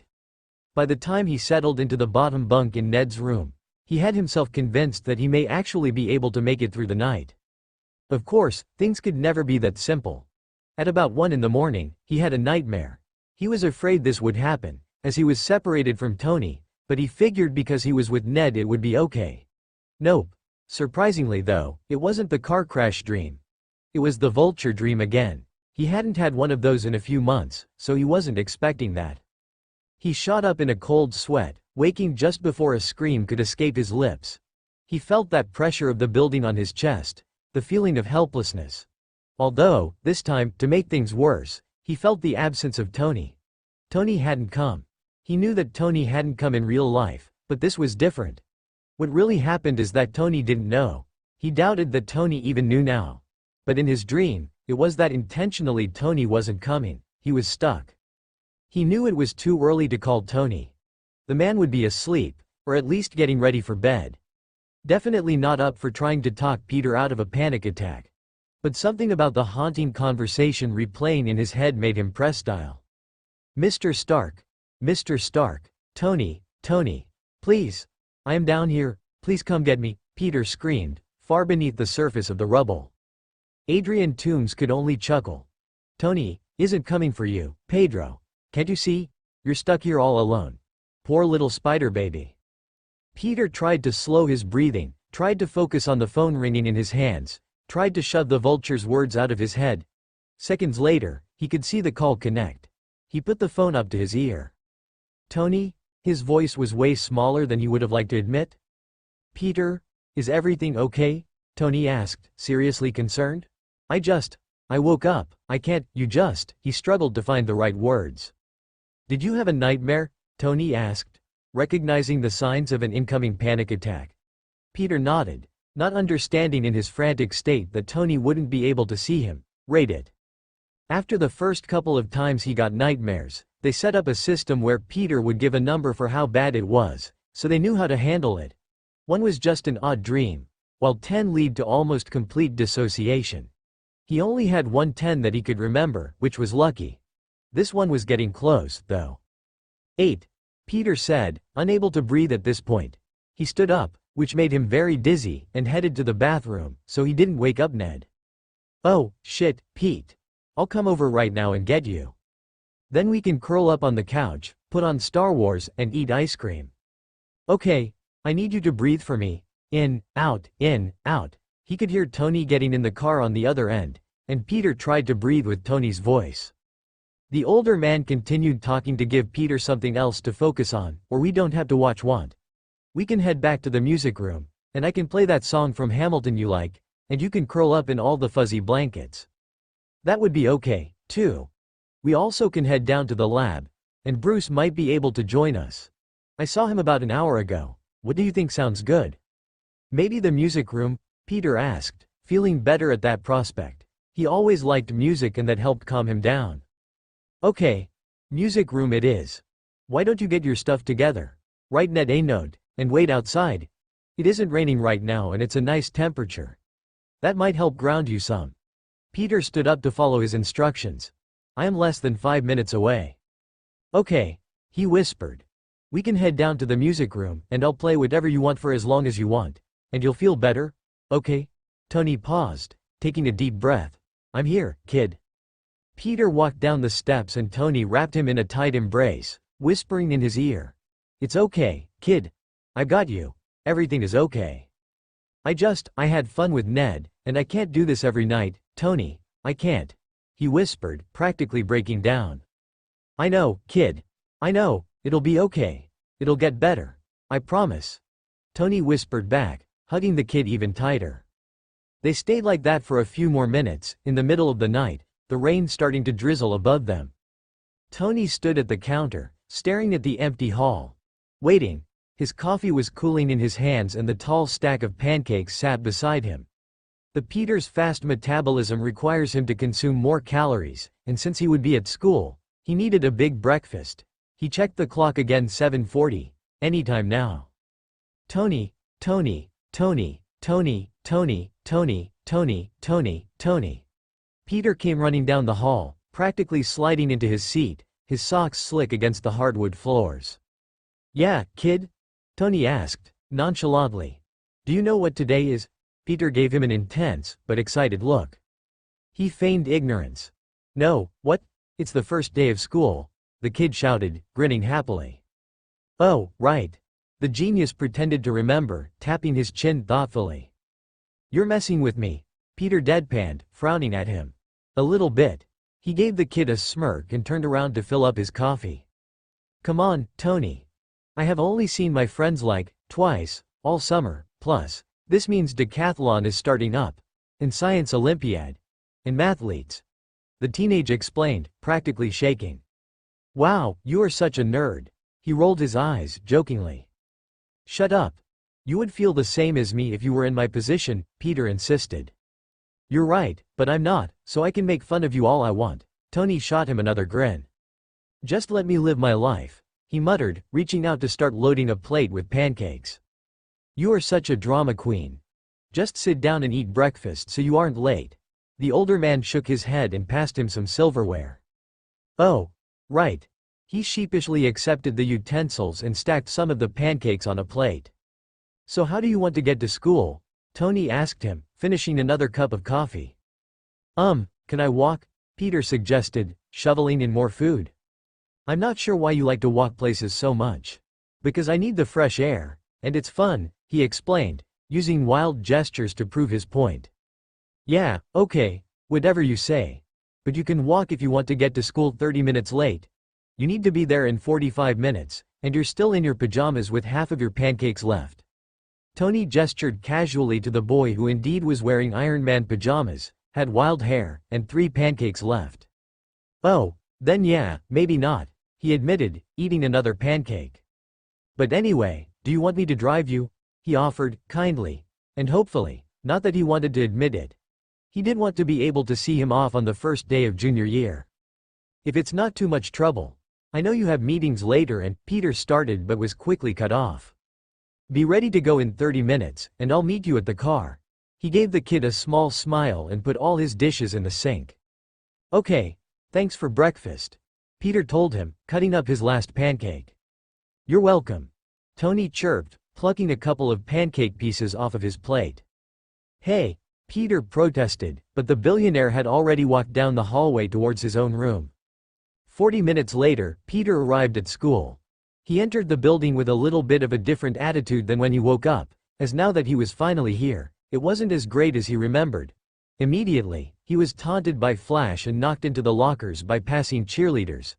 Ned wasn't going to be at school until later, he suddenly remembered, as he got a text early this morning that his flight back from visiting his cousins in Topeka got delayed. He felt his phone buzz in his pocket as he was pulling his notebooks out of his locker, so he quickly slid them into his backpack and pulled out his phone. 3 texts from Tony. "Hey, if today isn't as good as you hoped, I just got a text from Clint that they released Avengers-themed ice cream, and some of them seem pretty good, so we can have a movie night or something," explained the first one. The second one read, "Oh, and by the way, sorry but they don't have a tub of anything Spidey. They had stark raving hazelnuts though, and that sounds great." He couldn't help but grin at that. "Seriously though, I hope you have a great day, kid, and call me if you need anything." He slid his phone back into his pocket, took a deep breath, and walked into his first class. Luckily, it was chemistry, one of his best subjects. Not that he would be doing any real schoolwork today, anyway. He would be surprised if they even got through the syllabus. He saw an empty desk towards the left of the room and quickly sat in it before anybody else could. Knowing his classmates, nobody would want to sit next to him. And because everybody basically stayed in these seats all year, he and Ned would be together. The bell rang, and class started, so he knew he was right about the seating. He also was relieved to be right about what the class period would consist of. His day went fine until lunch when he bumped into Flash, and with no sign of Ned. The other boy was leaning onto the lockers next to his, effectively blocking him if he wanted to enter the cafeteria. "Hey, Penis Parker. What's up?" the bully taunted, malice in his voice. "What could you possibly want, Flash?" Peter rolled his eyes and closed his locker. "Oh, nothing. Just to make up for the humiliation I faced last time I saw you." He cracked his knuckles and tried to make himself seem taller, even though Peter had an inch or two on him. "Oh, you mean when you tried to beat up on me, but Iron Man showed up and helped me out?" he replied cockily. "Yeah, that." Flash's angry grimace deepened. "Oh, really?" Although he knew he shouldn't be provoking the bully, he just couldn't help himself. "Yep. Because there is no way Tony Stark will show up to save you now. What, does he just happen to be here for another intern thing?" He paused and, seeing the look of regret dawning on Peter's face, smirked at him. "That's what I thought." Peter didn't even try to defend himself. If he did, things would just be worse, and he might give up his identity by accident. So, he took the punch Flash threw, hoping that his healing factor would repair his busted lip, light nosebleed, and probable forming bruises before he got picked up. Luckily, after that, Flash got bored and headed into the cafeteria to get his lunch, and Peter snuck away to the bathroom to clean up the blood on his face. After looking slightly better, or at least presentable, he headed to the cafeteria and scarfed down his lunch. At the end of lunch, he saw Ned walk in. "Peter, hey." "Hey, Ned. How is Kansas?" he enthusiastically asked, knowing how excited Ned had been to go. These were his favorite cousins and they lived in an area Ned found interesting, so he hadn't been able to talk about anything else for the week leading up to his flight. "It was a lot of fun. I hadn't seen my cousins in a while, so that was great." Ned smiled happily and pulled out his phone to show his best friend some pictures. "That's awesome," he pointed out after seeing Ned attempting to fly a vintage-looking plane. "Wait a second," Peter crossed his fingers, hoping Ned wouldn't notice. "Did Flash beat you up again? Your lip is all swollen." "What? No, I'm fine." The teen arachnid swore, trying to brush off the other boy's concern. "Seriously dude, you should go to the office," Ned insisted. "I can't, then she'll call Tony. He cannot show up at school here, Ned." Peter was whisper yelling now, trying to get his point across without attracting any attention. Ned was reluctant to let it go, but he finally relented. "Your healing factor should help you out, right?" "Yeah, it should," Peter replied, hoping that was actually the truth. He stood up and dumped his food in the trash, heading for the door. "Okay. If anything else happens today, please go though, alright?" Ned pleaded, tagging along behind him. Peter just brushed it off again and entered the hallway. "Yeah, of course." Peter did not have anything else happen to him that day. In fact, the rest of his day was as great as he expected. Except for his throbbing lip and nose of course, but no voice or care. He had a good amount of fun in biology with MJ and Ned, as they played this trivia review game that they dominated, of course. They set a date for their first decathlon practice, which excited him so much, now that he was able to fully participate this year. He got picked up by Happy, who didn't pay him hardly any attention, so pulling up his hood and leaning against the window deterred any questions about his face. But while nobody else had acknowledged Peter's injury today, Tony certainly did. "What the hell happened to you?" Tony questioned the second Peter got home and the man was able to get a good look at his face. Peter opened his mouth to spit out an excuse, but Tony didn't even let him try. "Don't give me any of that clumsy bullshit. You have your damn spider senses." "So, what was it? That asshole kid, Flash? I swear to God." He sighed, dabbing at his lip with the towel Tony passed him. "Tony, seriously, I am fine. Really." "Nope, I don't buy it." He rolled his eyes, but the kid could tell how serious he was. "Seriously, though, it happened at lunch, and I barely feel it now," Peter insisted. "I can see it throbbing from here. Why didn't anybody else see it?" Tony leaned in closer to him to fully inspect his injuries. They're all used to me showing up with random injuries. I'm practically known for it. He shrugged, opening his backpack to pull out a form he needed to fill out. Tony nearly choked on his coffee. What? Why, Spider-Man? Peter gave him a duh look. Right. But anyway, you have to do something about this, Peter. Tony seemed pretty worked up, which made Peter worked up. And what? Fight back and reveal my identity? Turn him in and make it even worse? Have you come in to show everyone that I am not some random intern to you? That I'm your kid? I have my accelerated healing and it keeps him from doing it to other people instead, who can't take it as well as me. While he started out upset, by the end of his rant his voice was quiet and low. The air was tense as Tony took in Peter's words. He clenched up his fists, prepared to continue the argument, but deflated when he saw Tony sigh. I guess you're right, but that doesn't mean I like it. I know. Please promise me that you will do something if it becomes too much to deal with? Yeah, I will, Peter said. That was a lie, but he was determined to let this subject drop. How's Ned? Tony asked, changing the subject. He's great, he had a lot of fun on his trip, Peter replied. That's good.